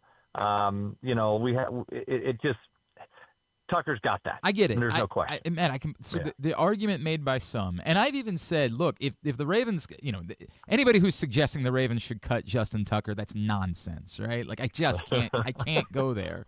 But I did say he has to perform, and it's incredibly objective. Right, and so this is where I am is, but I get it. Like if it's like this for another 3 to 4 weeks, and you're trying to win a Super Bowl, I don't know what you do at that point. So if their answer was, we're going to sign a kicker to the practice squad this week, and we're going to have somebody else in here that's worked with this group of guys so that if we get to a point where we say we've got to do something else, they're going to be there. I think there might be some wisdom to that. I wonder, because the argument would be, does that light a fire underneath somebody? I wonder what your thought would be about, hey, what if you showed up and someone else who has the same job title as you is in the building, not to take your job, but they're there. Is that beneficial? Does that make it worse? Like, what's the thought? Hey, man, they had Joe Nedney on my roster in 1999 with Billick first year, and he's literally on the roster in case I miss another field goal. I mean, talking about I had forgotten that he was actually on the roster, by the way. I had forgotten that. That was from hell. I mean, did it motivate me? Well, yeah, of course it did. You got a guy on the roster. I mean, but is that what Justin? Is that his character to need that to be motivated? No, heck no. Did I have to have? No. I mean, I had 3 training camps without any competition, and I had phenomenal years. Near Pro Bowl years. Mm-hmm. I was the alternate like 8 times, but whatever. So you totally don't think about it at all. Yeah, like whatever. So does the competition help? Okay, sure, of course. Is that what Tucker needs? No. Would I come in and have a guy come in right now during the season? Do you realize how hard it is to come into the middle of the season? It's like and kick at a high level. It's so hard because you haven't had the reps. And it's like asking a golfer to go play in a Masters before he's had any practice rounds and tournaments. It's just good luck. I mean, he might get lucky and be able to do it, but it's really, really difficult. So I would say, man, Tucker's one of the best.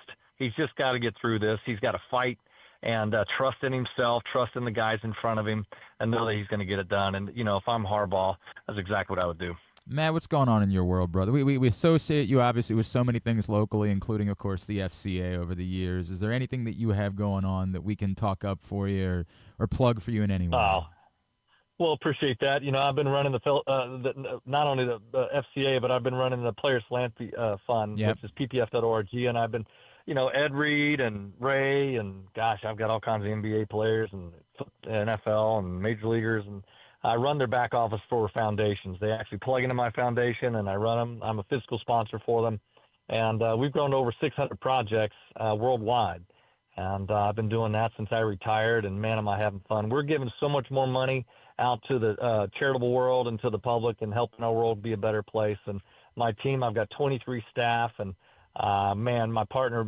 Seth McDonald, does such a great job, and we've just been really growing it, and it's just something I love getting up to every day and work with my team. Again, ppf.org is how you find out more about the work that Matt's doing.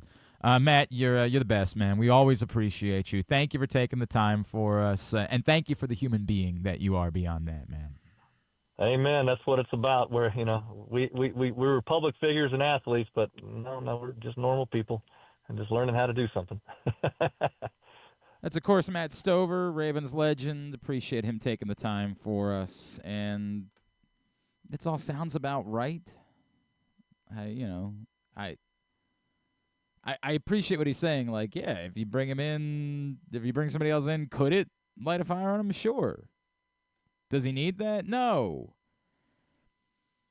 But I also appreciate the fact that, like he said, but he's got to be, like, that's the part that nobody's just defaulting to. It's Justin Tucker, it's okay, isn't good enough.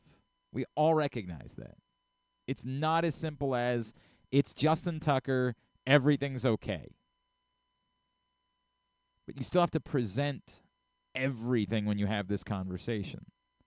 And the presentation of replacement level kicker is definitively better than Justin Tucker.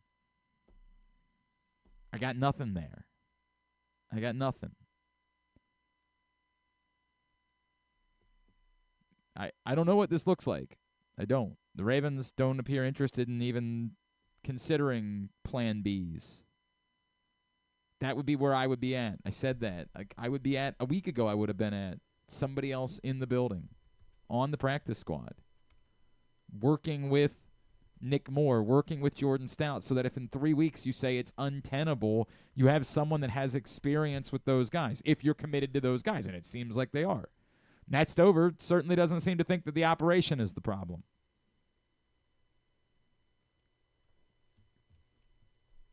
There's a lot of opinions about that. A lot of us that are trying to become snapping and holding experts. Could the kickoff specialist thing be People have brought that up. A real resolution? Maybe Jordan Stout tries to. I just don't know any reason why that would be. Like to Matt's point, they did that once when Matt Stover was hurt. When he was hurt, it made sense. Limit how much you're asking of the leg because he's hurt. Could it be the new kickoff rules? I don't know. For that's changed somehow the mechanism of always kick the crap out of the ball on kickoffs. I don't think anything's changed about that. Like I just think that we're all kind of grasping at straws, and I get it. We're all in the same boat. If there was an easy answer, the answer would be ahead. And to the point, if the Ravens didn't have anything invested in Justin Tucker, this would be a different conversation. Like we want to ignore the idea of there being $7 million in dead money on the cap next year. We want to be like, well, you just got to do what's best for the team. Right. Well, we don't really know what's best for the team. We don't, because we don't know who that other guy is. And so not knowing who that other guy is, then you also have to factor in, is it $7 million better? And all of these decisions probably makes it very easy for the Ravens to say, no, we don't think so. We know who's out there. We've scouted all of them. There's not a kicker out there that's $7 million better than Justin Tucker. Now, you might say, well, I don't have to think about that. That's their problem, not mine. I don't need the kicker to be $7 million better than Justin Tucker. I just need him to be better than Justin Tucker. It's complicated. All right, let's go over 5 plays. We do it every week. 5 plays brought to you this week by, this is going to be brought to you by the print issue of PressBox, which is still available. We were talking college hoops a bit ago. Derek Queen, Juju Reese on the cover. Baltimore-built duo, former St. Francis teammates, reuniting in College Park. Go get that for free right now at your neighborhood Royal Farms and the hundreds of locations around town where you find PressBox. You can read it all, PressBoxOnline.com, that new print issue of PressBox. Still available for a couple of weeks before our annual Best of issue will hit newsstands. As always, 5 plays that we believe told the story of the Baltimore Ravens result, whatever it was. This week, obviously, a loss. Which 5 plays best tell that story? I really struggled because there was a part of me that was just like, I think it's just the turnovers and the field goals, really. It ended up being 4 of those were on my list. I mean, like I kept trying to come up with something else that I thought fit, but nope. It was really the turnovers and the field goals. I'll get to the other one. Number 5 is the first one, just because of where it occurred in the game. Like, you could argue that it set the tone, and that's why it's more impactful. But, the Ravens were right there in the game. They were never badly trailing. They were never out of it. I couldn't weigh it over the things that happened later in the game because of that. Like, I get it. Like, it was a hellacious way to start the football game, but they were down 3-0, and I don't know. It was bad, but it was bad enough to make the list, but not bad enough to be higher on the list. The first fumble, Derrick Henry, number 5. Yeah, I was I felt the same thing, and then I ended up not having either field goal. I had the play at my number 5, and I also kept off one of the turnovers, so I kept off the Derrick Henry fumble. Okay. Since it was the first one. So I went to play right before the second missed field goal, 3rd and 4 from the Pittsburgh 41, and then and this was Lamar. Or sorry, no. Sorry, I do have that play. That's my number 4. My number 5 actually was one of the 12th penalty of the game. 3rd and 4 from the Pittsburgh 41. So this was inside the 2 minutes.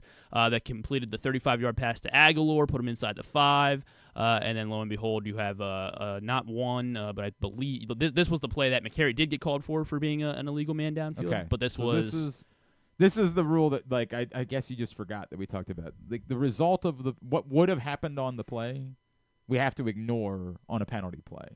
Yeah, the penalty. I'm saying the penalty is penalties, the play. So you don't think it has anything to do with what would have? I'm saying this tells the story of the game because this is the 12th penalty of the game. Right. This was McCary was obviously illegally downfield another time and maybe even one more. But on this play, you could have called like Rosengarten and Faalele were also downfield on this one as well. So and I think that sums up does a good job of summarizing just the undisciplinedness of the of the way that the game played out. And what happened after this play? They did pick up a first down on the next play. Yeah, that's the problem with. That's why it's number 5. Yeah, I feel like. And they ultimately score on the drive as well. I would have to come up with a penalty that actually had 12 that actually seemed to be more punitive towards and I don't know what that would have been. It's because you argue this almost helped them because it ate up more time on the clock. And you could argue that 100%. Like you could argue, I just can't. This one can't play for me because the result the problem is in order for it to be the one, you would have to consider what could have been on the play. But again, that's the way this works. Is like what could have been didn't happen. Like the penalty is what happened. I get that in telling the story, like you want it to reflect penalties because penalties told the story. Penalties were a big part of the story. I would just have to find a better example of something. With it being the 12th penalty of the game, and it was and since it wasn't only McCary got called for the penalty, it wasn't only McCary, it was Rosengarten, it was Faalele. I understand. When you watch the play, it was everyone illegally downfield. I get that. I would just have to come up with something else that ended up being more that took them from to me honestly the one backing 1st and 20 was a bigger problem for the Ravens in this game than this one ended up being. Would you like me to remove it or how? It's your list. You can make your list. We just we dispute it and we debate it and we the penalties were absurd. So I couldn't go through my list without if you putting said a I'm penalty volunteering on it. this penalty as tribute, like okay, would have been better to do. I mean, I get it. I can understand.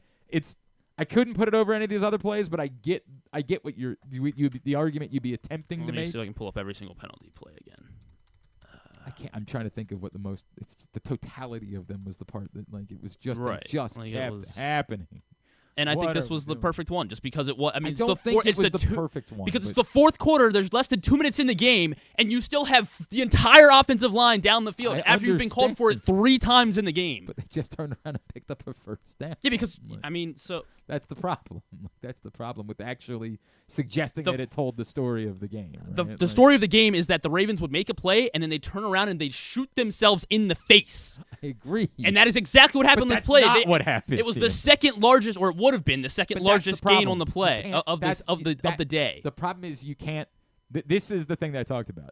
When it comes to penalties, it's not about hey, what did it? Wait, that didn't happen. The penalty is what happened. That's how you have to view it. It can't be, well, this could have happened, because the argument would be, well, the moment that we saw defenders downfield, then we didn't try to defend, which isn't, it doesn't matter. Mm-hmm. But it's not about what could have happened on a play. It's about what happened on the play and the impact of what happened on the play. That's the rule for the 5-play segment. Otherwise we could kind of do this on any play. Like on this play, every play could be a touchdown. It's a difficult thing. There's an argument in there somewhere about. I'm not making it good enough. You're clearly caught up on it would have been a 35-yard game. I'm not caught up on that. I'm caught on the fact that you brought it up twice. I mean, because it did happen. Like, you can't ignore that it didn't happen. That's the point. But I'm caught up on the fact that McCary, Faalele, and Rosengarten are all 5 yards downfield. When that part is very. That had happened already 3 times in the game. It's frustrating. And again, it would be good reason for Patrick McCary to have been number 2 on your list yesterday. I guess it just feels like we're getting our lists kind of mixed up here and where things. Are we doing too many lists? Is that that might be the problem? Is which thing goes on which list? In this one, I just don't think it's a good example. But again, you could make the argument of it's just I had to pick a penalty and I picked this penalty. I'm volunteering it as tribute because I feel like a penalty had to be on the list, and this is just the one that I came up with. And I would still say there's probably a better example, but again, that would be the argument that I would make if I were you. I'm not. There's positives and negatives about the fact that I'm not you, but I'm not you, so I can't make that argument for you. Number 4 is where I put the missed 47-yard field goal. Again, it's funny because when we were screaming about it on Project Game Day, and it gives them shorter fields and they can go score points. And I look back and obviously, the irony being they didn't score points after either missed field goal, right? So, It also measured how high it could be on the list because it didn't have the follow-up pain that came from it. But it's still points that were left on the board, and you lost the game by 2 points. Now, there's the butterfly effect. If they just get this one, then they're only up by 2 because they don't go for the 2-point conversion at the end. Well, I guess they would probably to try to make it a 3-point game. Yeah, fair. Yeah. So they're either only up. Well, if they don't get the 2, then. Yeah, they're only up by 1, and the Steelers could very well go back. They did a pretty good job of getting into field goal territory during the course of the game. And I don't know if you've heard, their kicker makes kicks. So I don't know that the Ravens would have won. If you give them both field goals, Steelers they didn't score a touchdown all day. So I don't know. It might be different. All that being said, that one's it's a 47-yard kick. I'm just choosing the shorter one to put on the list. Is really I picked one. I picked the 47-yarder. It's number 4. I went back to the first quarter as well. I went with the play right before the second missed Tucker field goal, so the 50-yarder. It was 3rd and 11, and essentially Lamar has all day to throw. He had 5 seconds in the pocket here, and he ultimately resorts to the check down with Justice Hill. However, Dean Lowry gets his hands up. He bats the ball down. And the pocket opens up, and then Charles Davis makes, I don't know if this was the first or the second or third time that Charles Davis mentions that Lamar should have ran. But Lamar should have ran, and I'm not sure if he would have picked up a first down, but I think he would have, he definitely would have made it a shorter field goal. And after Tucker had already missed one field goal, I think that tells a pretty good story of the game is just, Lamar being a little bit off, getting his balls bad at the line of scrimmage, him not deciding to run. You could have made this a shorter kick. And they end up obviously missing the kick. It's a good argument, right? And in the story, I can't put it over the Derrick Henry thing. That part, I can't call it more impactful than an actual turnover that gave them a short field. But I get it. Okay. I get it. Cause the problem again being that's still a kick that your kicker has to make, right? Mm-hmm. And yes, you're right. In the narrative, there's some narrative there, but the actual impact of the play. Still a kick that you got to make. But I get it. I get what you're saying, and there's some narrative building. And Justice Hill was right at the line of scrimmage. He might have picked up 4 or 5 yards. Lamar would have picked up more scrambling. It can say a lot more about the receivers not getting open downfield. It's a very fine line between it's 3rd down. I don't want 4 or 5 yards. I want a first down. I'm going to give my guys. It's a very tricky thing to be critical in hindsight versus being critical in the moment. In hindsight, knowing the result of the play was. You didn't get anything, then it's obviously easy to say, hey, you should have just taken what was there. It's a more complicated conversation to me. No one play to me fits the story of Lamar and running. There's an aura thing, if you will, related to Lamar and running this season. And I guess this goes into the argument then that, the math is changing. This is on 3rd and 11, maybe you're not picking up 12 yards anymore. You're picking up. Well, your goal isn't to, I don't know. I still think it's really hard to say to a quarterback, don't try to get the first down here. Right. I think that's a difficult But, thing to do. and then the argument I was trying to make is if he runs it, there's a good chance it's quite possible. It's quite possible. Number 3 is to me, just the 2-point conversion. I kept coming back to, can I put that on the list? And it's ironic. I didn't realize that they just listed 2-point conversions on play sheets as part of the touchdown. Yeah. So it reads really strange. You just copy and paste the play on the play sheet. But look, for everything that happened, they were right there, and they had a chance. And it's a 50-50 proposition. And, yes, it's all of the elements of it. It's clearly there was a problem here with Isaiah Likely and Nelson Aguilar. The Ravens are committed to saying this was a design run all the way. That it's not an RPO. But that's a bad idea. there absolutely needs to be an option for somewhere that Lamar Jackson could throw the ball. Ironically, it feels like Mark Andrews is just sort of like out of the play. Like he knows that the giveaway that it's a dead run to me is watching Mark Andrews' reaction where like he's not trying to make himself available. He's just kind of standing there. It's a bad play. It's a bad play. It's number 3. I had it higher on the list. I had it number 2. Henry. Henry's not on the field. Obviously, that's a big issue.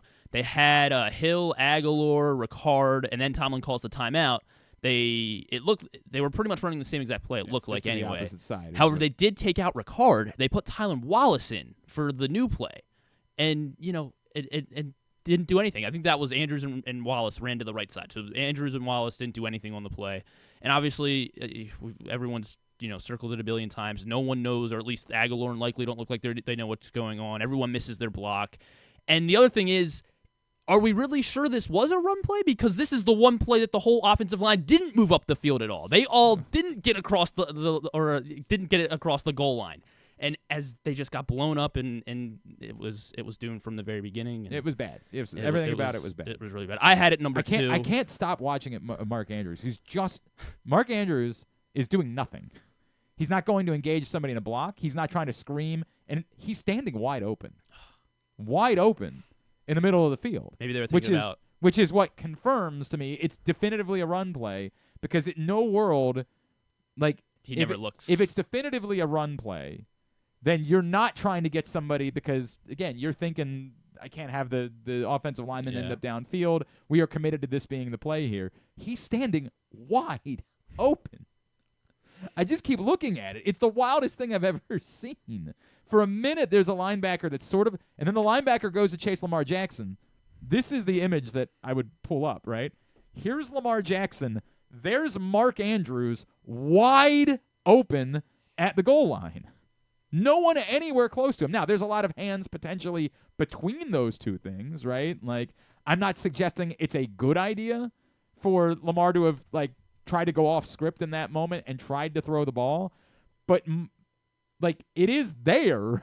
Like, that's the wild part about it, is it's there. No one is in shouting distance of Mark Andrews at the goal line. It's just that Lamar Jackson is going the opposite way with his body. He'd have to turn back the other way, identify it. Also, Mark Andrews at no point is attempting to signal, hey, I'm wide open, because, again, it's a run play. But then the question is, why is there a run play where you're just taking more guys away?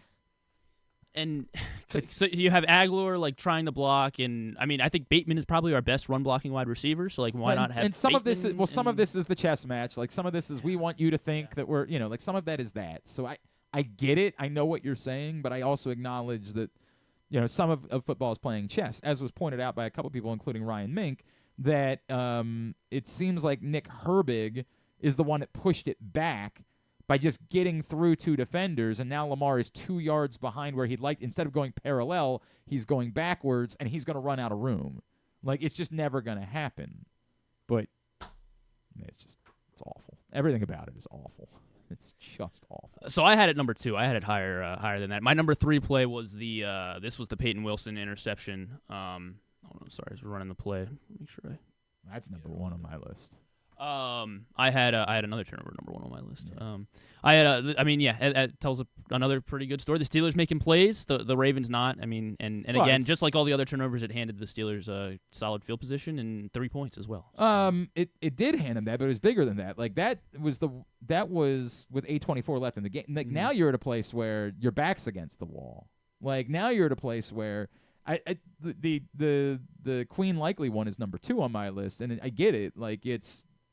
The argument is you've finally got a little bit of momentum, and, the worst-case scenario has got to be you're up 7-6 going to the half, like all of the above. Like, I'm with it, but it's still the second quarter. They're down by 2 at the half.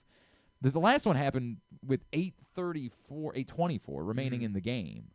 Like, there was a real risk at that point that they weren't going to see the ball again in a one-possession game. There was a real risk that the Steelers go score a touchdown and the game's over. Thankfully, the Steelers didn't score any touchdowns, right? Like, thankfully, that wasn't the story of the game. The Peyton Wilson one, in the moment, again, it's strange because you feel like the Ravens kind of have it's also on the 3 points they gave them end up being the difference in you having to get the 2-point conversion, right? Like that was it. That was it. It's also the better of the plays for two reasons. One, because it actually was made, but then two, just because the ball was caught. Like it was an exceptional. This is what actually happened. If he doesn't rip the ball out, it's a massive gain for the Baltimore Ravens. It's a momentum-changing play. The volatility of that one play is wild. We're talking about the volatility between. So the volatility of a 24-yard gain into scoring territory versus possession for the other team. That's insanity. Like that's an ungodly volatility in one moment. So I have the likely player number one. Because it is still the fourth quarter one. Yeah, I know. I just texted him.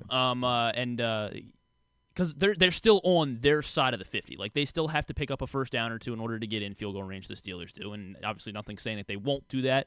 Especially I guess with Roquan out at this point in the game. But I went with the likely one because you did directly hand them 3 points because at minimum the Steelers were going to walk away with 3 points because they got the ball right at the 20-yard line or whatever it was, and instead of going into halftime with the lead that in a Steelers and Ravens game right. That does I think matter a lot more, and especially in a game that we knew was going to be decided by 2 or 3 points. Yeah, and you hand them 3 points there's right a reason before why half. It's number 2 on the list. Maybe if it's not Patrick Queen, I feel differently about it too. You just worked up about Patrick Queen. Right. We'll post him at GlennClarkRadio.com. I mean, it sucks that it was Patrick Queen. Don't get me wrong. It sucks. But, the one was with 8 minutes left in the fourth quarter. That was the one, dog. And that's the one. The infuriating part about it, too, is it's just you have to credit the other guy. Like, you just have to say that dude made a game-winning play. Like, plain and simple. That guy made a game winner. And tipping your cap sucks. It's way easier to say, hey, what we would have done. Sometimes the other team makes a game-winning play, and that time that guy made a game-winning play. The Ravens lost in Pittsburgh last year. You could still say that, obviously, their own mistakes were the issue, but that one was that dude just manned up. That's what it is. All right, let's preview Waiver-Wire Wednesday now here on GCR. Of course, joining us, courtesy of Live Casino and Hotel. He is our PressBox Fantasy Football Analyst, Joe Serpico. What's going on, buddy? How are you? Doing well, guys. How are we making out this week? That'd be better if Terry McLaurin and Tucker Kraft didn't combine to give me 2 points. That would be a more pleasant scenario for me. Freaking Texans defensive touchdown last night lost me because I needed CeeDee Lamb to outscore the Texans defense by 3 points last night. How'd that go for you? They both scored 18. Well, I lost to Glenn this week in the PressBox League. So. Yeah, but I don't – man, it's true, and I think I kicked your ass too, but it's a league where nobody paid any money, so I don't care. I need my money leagues to come through, and they did not this weekend. It's what it is. All right, I kind of a week where it's not significant on the waiver wire, but obviously it's very significant in terms of buys this week because you have your first 16 bye weeks, so we'll talk about a little bit of that. I'm struggling to come up with what even a significant waiver wire grab would be this week. I'm pretty much with you on that. Pretty much everybody that I've listed are guys that we have talked about at some point this season, and they're more like guys that are kind of fringe at that 50% mark that I look for. The only one that's kind of truly out there, and this is an absolute desperation move, is the one that I have with Amir Abdullah. But that's like one of those situations where the Raiders' backfield has been pretty dreadful all year. Do you really, really want to invest in that? Right. But that's more just because of Zamir White and Alexander Madison both missing action this week. Is Roschon Johnson a conversation? He was okay the other day. Yeah, so I have Swift in multiple leagues, and I definitely noticed that it seemed like every time they got near the goal line, it was Roschon Johnson that was in and not Swift. So there's definitely cause for concern there. I know, especially now it's that time of the year anyways, where I say to go get all your handcuffs. But if you're a Swift owner, absolutely pick up Roschon Johnson. And then while I have it in mind, another one would be Cam Akers. If you're an Aaron Jones owner, they also seem to be splitting carries there right now too. So yeah, like I've always said, this is the time of the year to kind of get the handcuffs. And is it a thing where Roschon Johnson's taking over? I don't think so. Like, he's always kind of been the person in on passing downs in the goal line, which has kind of always been the knock against Swift. But at the same time, I still think Swift is the main guy to have. But yeah, all those guys, you kind of want to get their handcuffs at the time now. Is there anything to say about Anthony Richardson? Well, yeah, a lot of people gave up on him. He is available in about 60% of leagues right now just because that thing's played out. And what we saw on Sunday, that's the player that we come into the season, we were expecting, the guy that, some people were drafting as the first quarterback taken overall this summer. That's kind of the hype that we were expecting. But then we saw it in week one. We saw it now, this past week. But then we also saw what happened in between, which was just downright awful. It was the first time all year that he completed more than 50% of his passes. So that's another thing that's, can that sustain? We hope so. That was part of the reason why the Colts wanted to bench him. But, he's somebody that, because of his rushing prowess, if he's going to, get 10 carries and score 2 touchdowns, he's definitely somebody that's got to at least be rostered, especially for, these next couple of weeks when we're on these bye weeks. I know that my plan is, as somebody who has Lamar, they're off in week 14. I'm hoping that I can stash Richardson, and he'll be my guy for that week 14 matchup.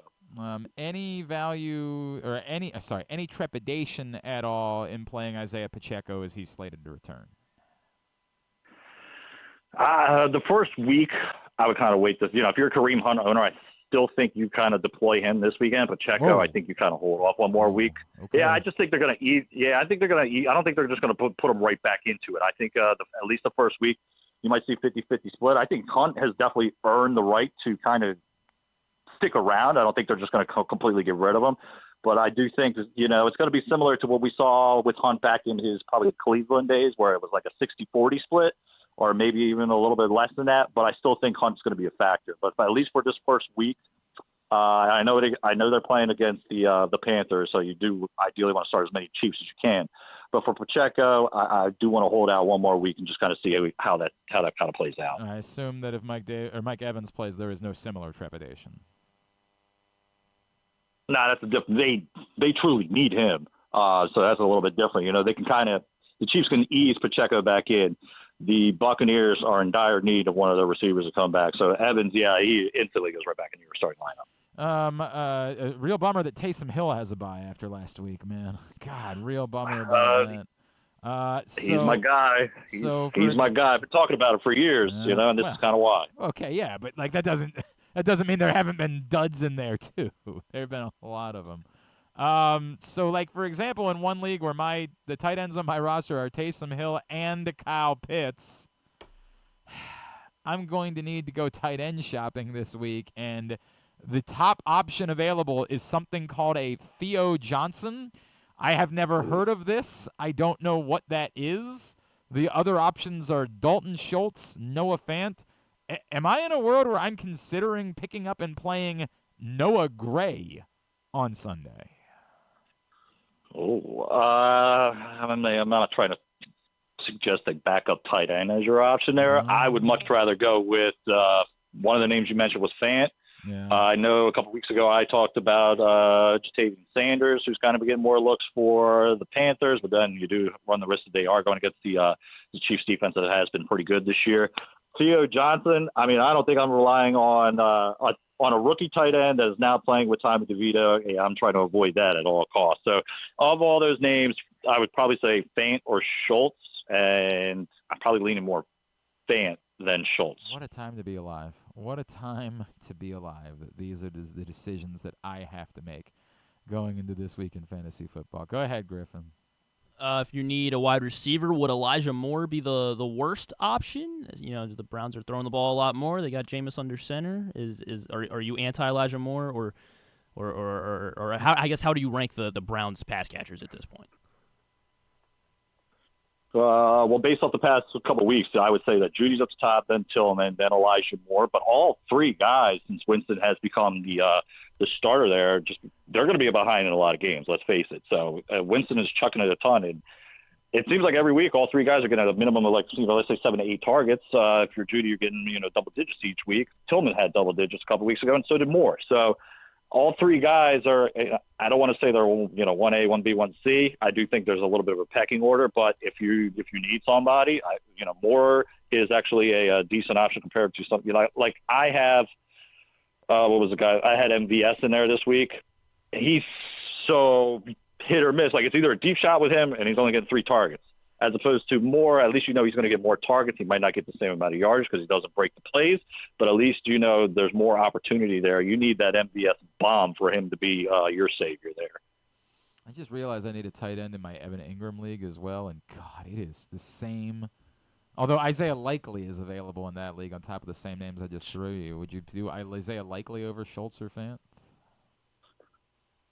Yeah, I think I'm still leaning towards Fant just because, Mark Andrews is still a factor. I'd rather have a tight end that I know is going to be solely featured, and then that's the case with Fant and Schultz, if you're brutally honest. Are you dropping I guess this is the league where I have no bench. Are you dropping Sutton or Bigsby in order to pick him up?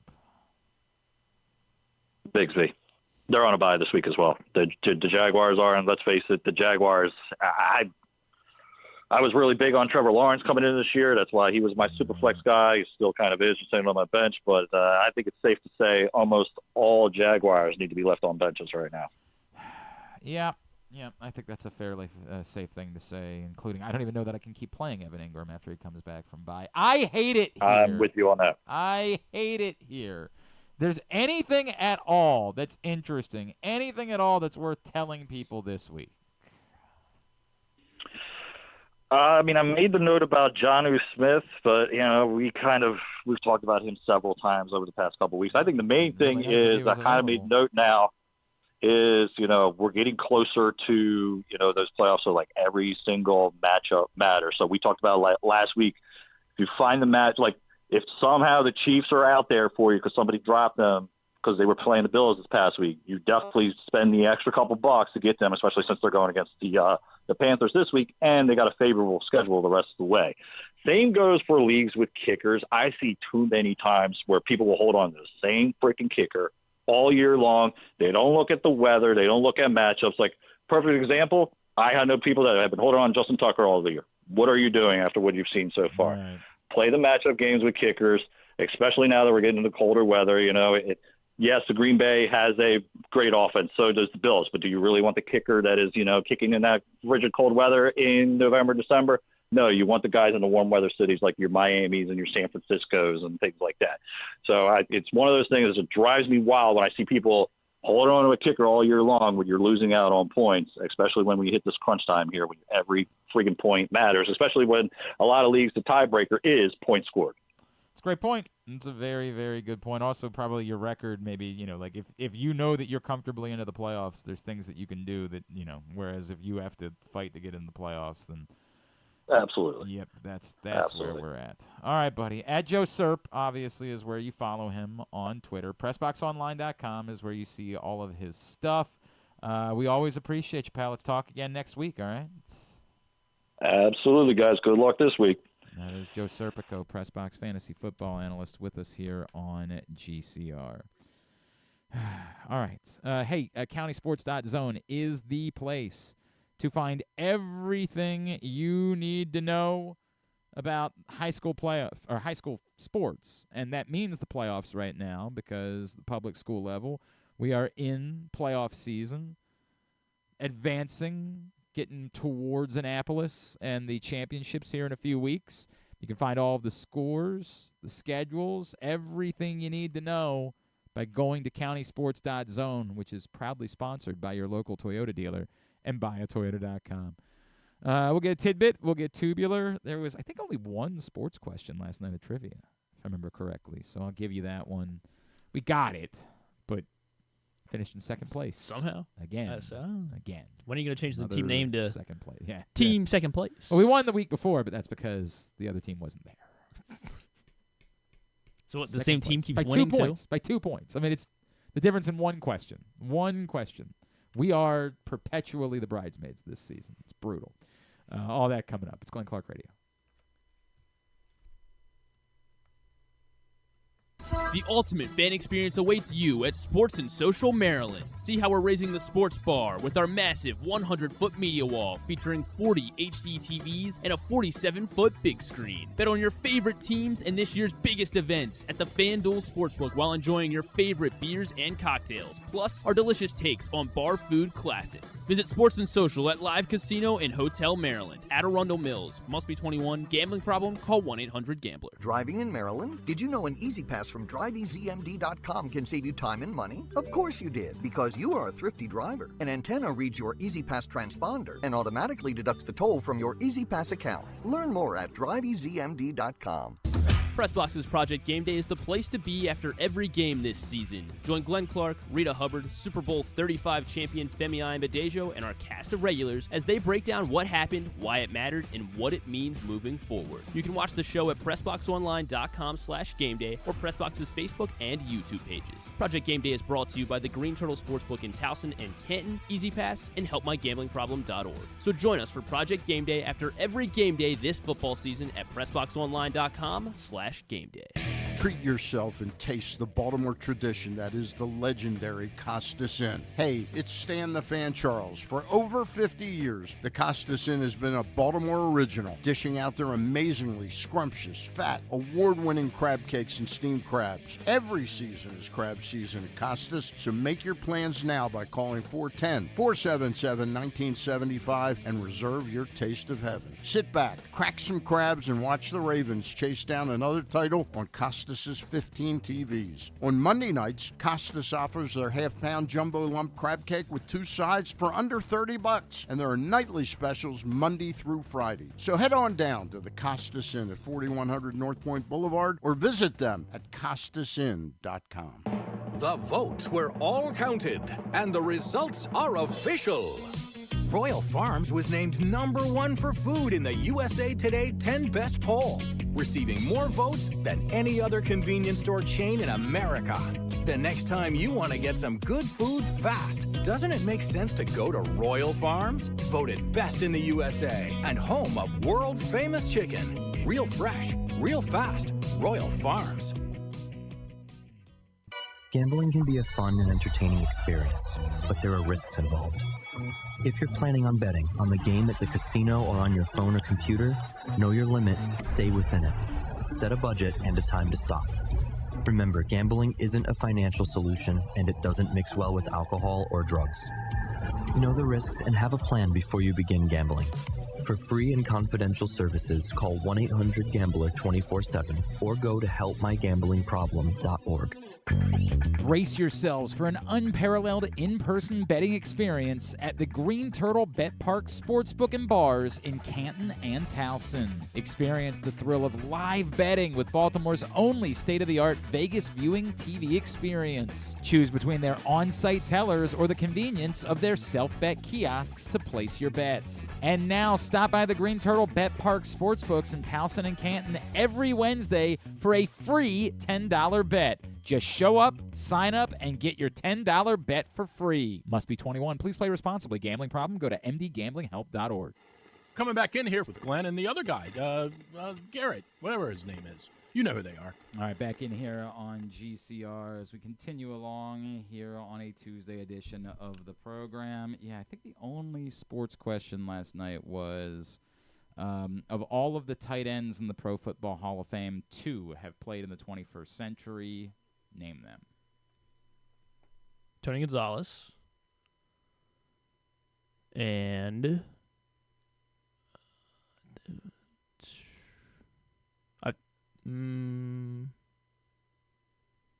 darn, what other tight end is in the Hall of Fame? I've seen him play. Dude, I'm poker facing you until you guesses. Gronk's not in yet. Not giving you anything here. Gronk's not in. The other good tight ends. Kelsey's not in yet. Is he? No. Let's go with. I feel like I should do something besides Poker Face. I feel like I should be very I should be like Jeremy Shockey's not. I should in do the Hall of Arizona Fame, State basketball thing, like. Woo! Because if I keep doing that, then there's no way you can get anything out of me. Jeremy Shockey's not in. No. All right, Tony Gonzalez won definitely, and then the other one would have to be. Well, can I submit that as an answer? Yeah, give me your 2 answers, and then I'll. Jeremy Shockey and Tony Gonzalez. Jeremy Shockey is definitely nowhere close to the Pro Football Hall of Fame. Well, he should be. Tony Gonzalez is the correct answer. The other one. I actually. Gosh, who's that? I mean, I got it right, obviously, but it took me a second because I was hung up on whether or not one person, what they counted as the 21st century, and when this person's career actually ended, and then the other one I was hung up on whether or not they were in the Hall of Fame yet. So it was very close. Okay, Shannon Sharp. Is he in the Hall of Fame? Shannon Sharp is the other correct answer. There we go. With the trade-off being, I was like, dude, Antonio Gates, forgetting that apparently this is the year that Antonio Gates is going into the Hall of Fame. Yeah, see, I knew that. That's why I didn't say him. Definitely knew that. That's how you brought that up, is you were naming Jeremy Shockey and definitively active player Travis Kelce. Clearly, you had thought through Antonio Gates. That one, duh. Yeah, I mean, yeah, because I knew. Through the other ones that were bigger question marks. He's on the ballot. Did Jeremy Shockey reach the Pro Football Hall of Fame? Maybe. Could have. Should have. Maybe. A lot of people saying. Yeah, right. So why'd you lose? Why did we lose? What did we butcher? Oh, movies? No, we butchered the name of. Honest to God, this is the reason why we lost. What is the name of the current show on CBS that stars Cedric the Entertainer? Oh crap! I don't know. Papa's House. That's a very racist answer. How's that racist? Because there are black guys on that show. It's a show that just came out. And I don't know who's on it. Oh, it's the Wayans. Yeah, I know. I know the Wayans are in it. I was like, maybe Cedric the Entertainer joined them. Cedric the Entertainer. In fairness, I would not have corrected this. I didn't realize that. What's the new Reba show? Happy's Place. Happy's Place. No, it's not Happy's Place. So you got Papa's Place and Happy's Place. Yeah. I guess that's NBC is Happy's Place. I believe it's Papa's House, isn't it? Oh yeah, it is Papa's House. I just said it. So the answer that we Are put you turning down. It on? Is that? Rafael Nadal is is ending his career this week, so we need to show some respect. Who gets to end his career? What's that? Who gets the honor of ending his? It's complicated because it's the question? Davis Cup, so we don't know how it's going to end. Is he going to play doubles? We don't really know all of the details of that. But let's show some respect. Obviously. The answer is apparently The Neighborhood. We said Neighbors. Oh, like the movie. What we said. Yeah, like the movie is exactly what we said. So we missed that, and that ended up being the difference. There was a visual round where it was all music artists who's had something on their face. So it was like David Bowie's face painted, and then Sia with her hair covering her face. Marshmello, yeah. And Daft Punk with the stuff that they wear. And the last one was a picture of a band. And I was like, maybe it's Ghost. The Gorillaz. And, our movie guy was very confident that it wasn't Ghost. He was like, no, they don't wear masks. They wear face paint. I'm like, no, they definitely wear masks. And he was like, I don't know, maybe it could be Mushroom Head. And I'm like, I don't know what Mushroom Head looks like. So we ended up going with Ghost, and the answer was Mushroom Head. So if we had gone with that, we would have won. Should have known. We would have been the only team in the bar to have swept that round, and we would have gotten bonus points for it. And we would have won going away, in fact. Instead, second place. Always second place. We are the Kings of Silver. All right. Tidbit is brought to you by Live Casino and Hotel. What's going on at Live Casino? $7 in free slot play for every time. The Tennis Channel app is the real question. I don't know, but I can tell you that $7 in free slot play will make you feel better if you get out to Live Casino on whenever Baltimore or Washington has a home game, because every touchdown they score during home games gets you $7 in free slot play. You have to have your Live Rewards card inserted correctly into the slot machine and be actively playing in order to receive the prize. Then it is valid for slot play only, but once those touchdowns score, $7 in free slot play. At Ronald Mills, must be 21. Please play responsibly. For help visit mdgamblinghelp.org or call 1-800-GAMBLER. I don't know if there's a Live Casino in Pittsburgh. Hopefully they're not running this promotion because Steelers don't score touchdowns. That's true. That's a good point. Nobody's getting any. They've had 2 games this season that they've won without scoring a touchdown. The rest of the league combined? Guessing 0. Nope, 2-19. Oh, right. Such games. Rookie of the Years were yesterday. I had 2 quick ones on Paul Skeen. So this was the 5th time ever that we've had both Rookie of the Years be pitchers. Can you name the last time it happened? Sure. The first 3, you have no chance. But the last time it happened was this century. Jacob Calvin-Myers shared that it was like the closest vote in Rookie of the Year since Hideki Matsui lost to. And I swear to God, with my life on the line, could not have told you what this person I know. I wish did I'd seen it for- before you did, and then I saw you retweet it. Maybe I could still ask you the question. You wouldn't know. Angel Baroa. What Who the hell is that? Do him for Patrick next week, and sure. I don't know if he played for how many teams he played for. Let's see. Angel Baroa. I think it's on Hill actually. He's got an accent over his. You say so. So maybe Jacob Calvin-Meyer, not correctly punctuating. He played for quite a bit. He played for 4 teams. And he was never an all-star, so I don't know if that counts. Is that technically not? He was playing. Nadal's playing Vodik is Van de Into the mic. Sandschulp. Yeah. And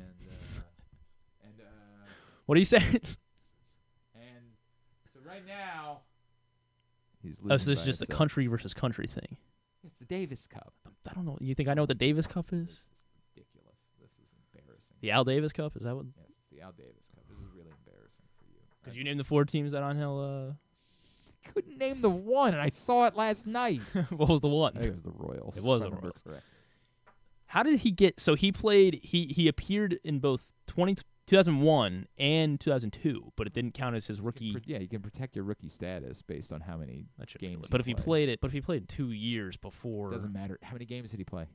I can't. I got to read through these full paragraphs, but clearly not enough. But I don't know. I have no idea who the years would be that there were rookies. The both were rookie. How many home runs do you think he hit in his career?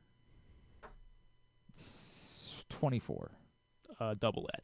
Oh, 46. Killing it. Not quite double it. it. Not exactly double. Multiply it by 1.9. Yeah, something like 3.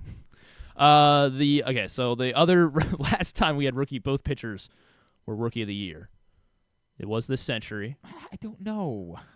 Well, go ahead and go on. I don't.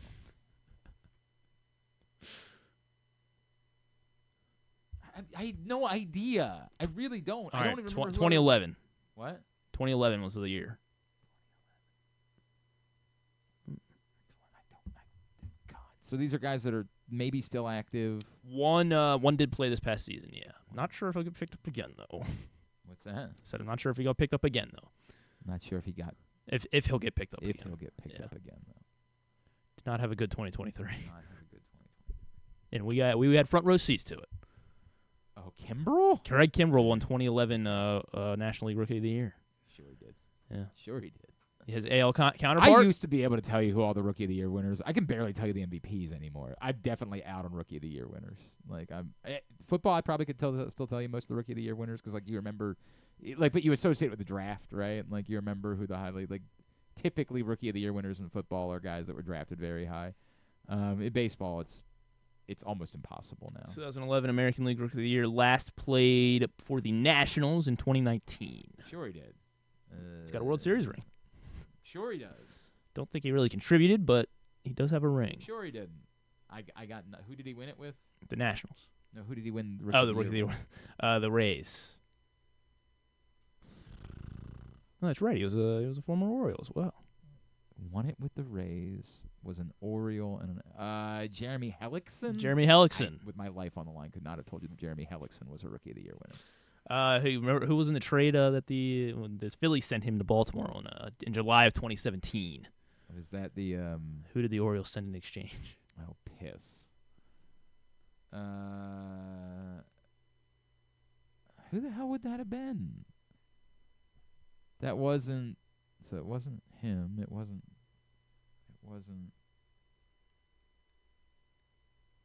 I don't remember. Who was it? It was Hyun-Soo Kim.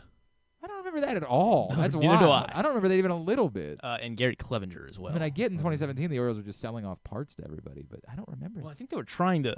They were. Oh, they were still trying. 2017, Yeah, that's they right. were. I think They were still 2018. trying. Yeah, 2017 they were still trying because they added that par that year was par 2016. What the hell was that? That's such a bizarre. The Parra trade was the worst ever. He threw 7 shutout innings in his first start with the Orioles, but then he was terrible afterwards. Yeah, had to go from there. The Pirates, so Paul Skeens was the Rookie of the Year. Second Rookie of the Year ever in Pirates. I guess you said you're stuck at Rookie of the Years, but let's see if you can name the other Pirate rookie to ever win Rookie of the Year. Was it Barry Bonds? No, not Barry Bonds.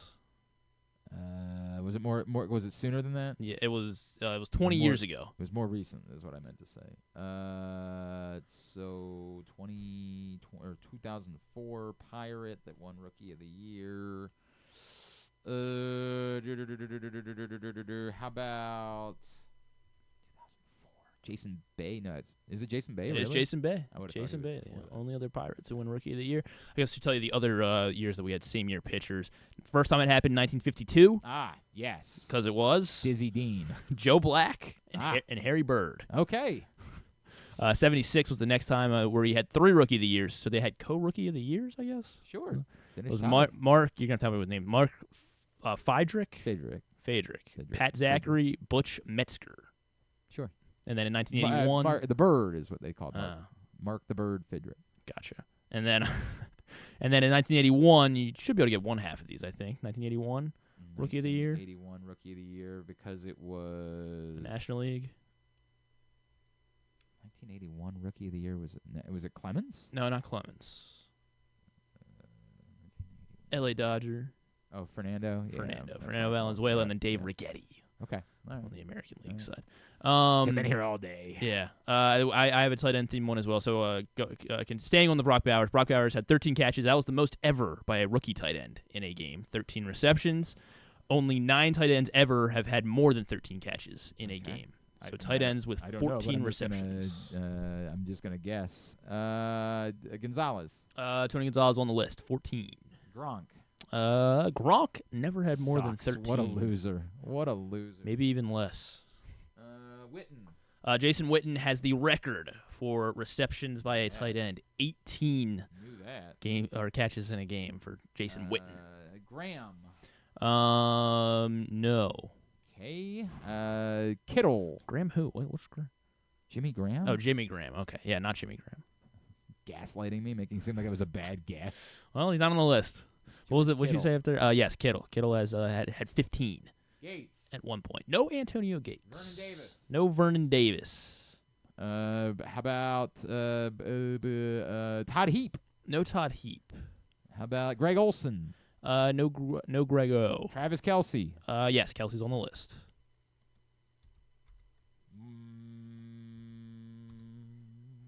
Ozzie Newsome. Ozzie Newsome is on the list. 14 receptions in a game for Ozzie. Shannon Sharp. No Shannon Sharp.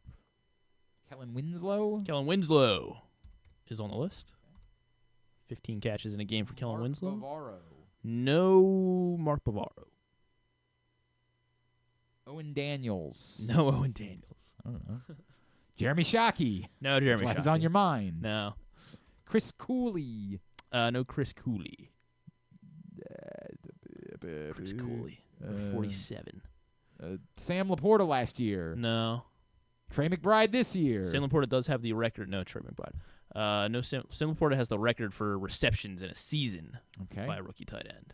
But it looks like Brock Bowers is going to catch him. It was 86 for Laporta last year. He's already at 70. Zach Ertz. Zach Ertz is on the list. Darren Waller. No Darren Waller. Delaney Walker. No Delaney Walker. Also a Raider.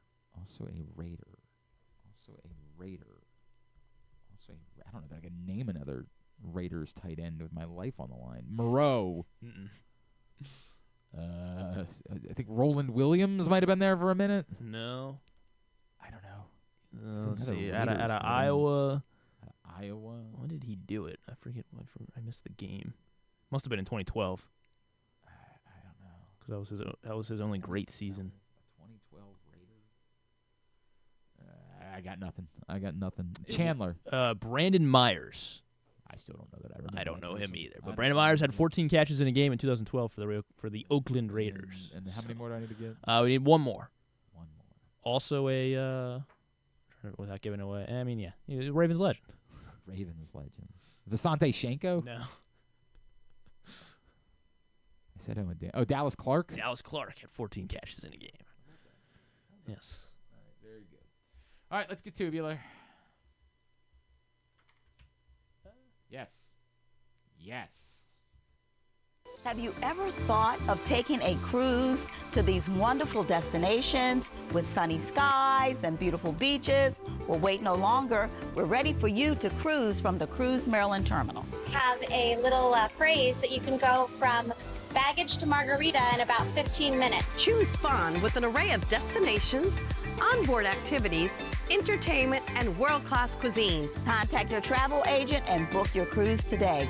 Let your adventure begin. All right, here's what's coming up totally tubular-wise this evening. The Arthur Millette Show, Facebook.com/PressBoxSports, YouTube.com/PressBoxOnline at 7 o'clock. Come join us at the Hamilton Sports Bar and Grill on Harford Road. Maryland's at home at 7 against Canisius, Big Ten Network Plus, ESPN Plus for Quinnipiac Navy at 5:30. Again, I will pin up the link for the GoFundMe for Pete Medhurst. Please get in today. I'll put it on Facebook as well. Facebook.com/GlennClarkRadio. Please get in on that and please help share it out. Loyola Boston College, 6 o'clock on ESPN Plus. Hamptons at UMBC at 7. The rest of the college basketball, Purdue Marquette, that's a good one, 9 o'clock on Fox Sports 1. The rest of the college basketball you can find at GlennClarkRadio.com. Manager of the Year announcement tonight at 6 on MLB Network. College Football Playoff Rankings show at 7 on ESPN. Then they've got Northern Illinois, Miami, Ohio at 8. CBS Sports Network, Akron, Kent State. Maction at 7. ESPN2, Western Michigan, Central Michigan at 7:30.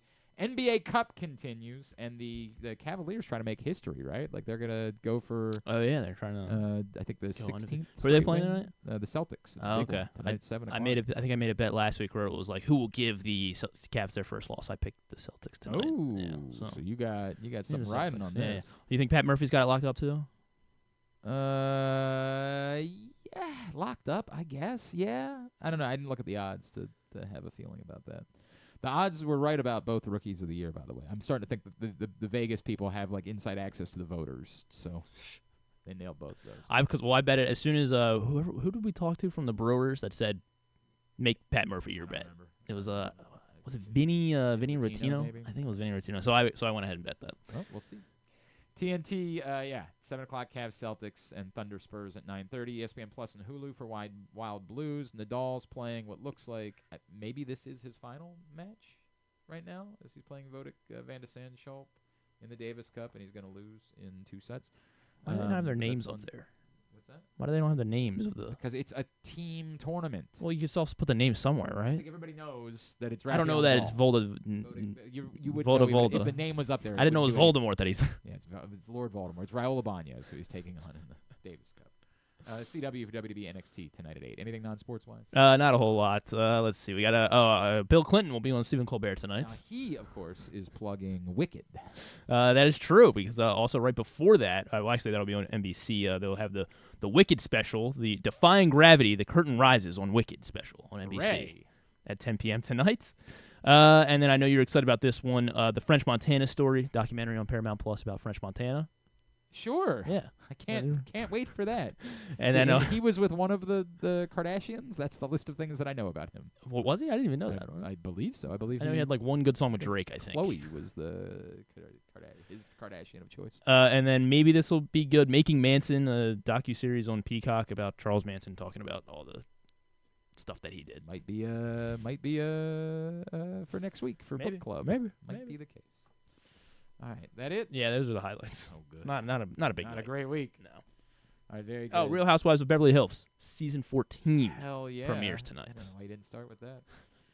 Thanks today to Matt Stover. Thanks also to Joe Serpico. Thanks to Patrick Stevens, to Eric Edholm. We'll get all of it up in the greatest hits section of the Here we go. tab at GlennClarkRadio.com. Anything tomorrow? Stuff and things. I think Drew will be here. Oh, good. How do you make it worse? It's so much better if you just said no. Oh. Right.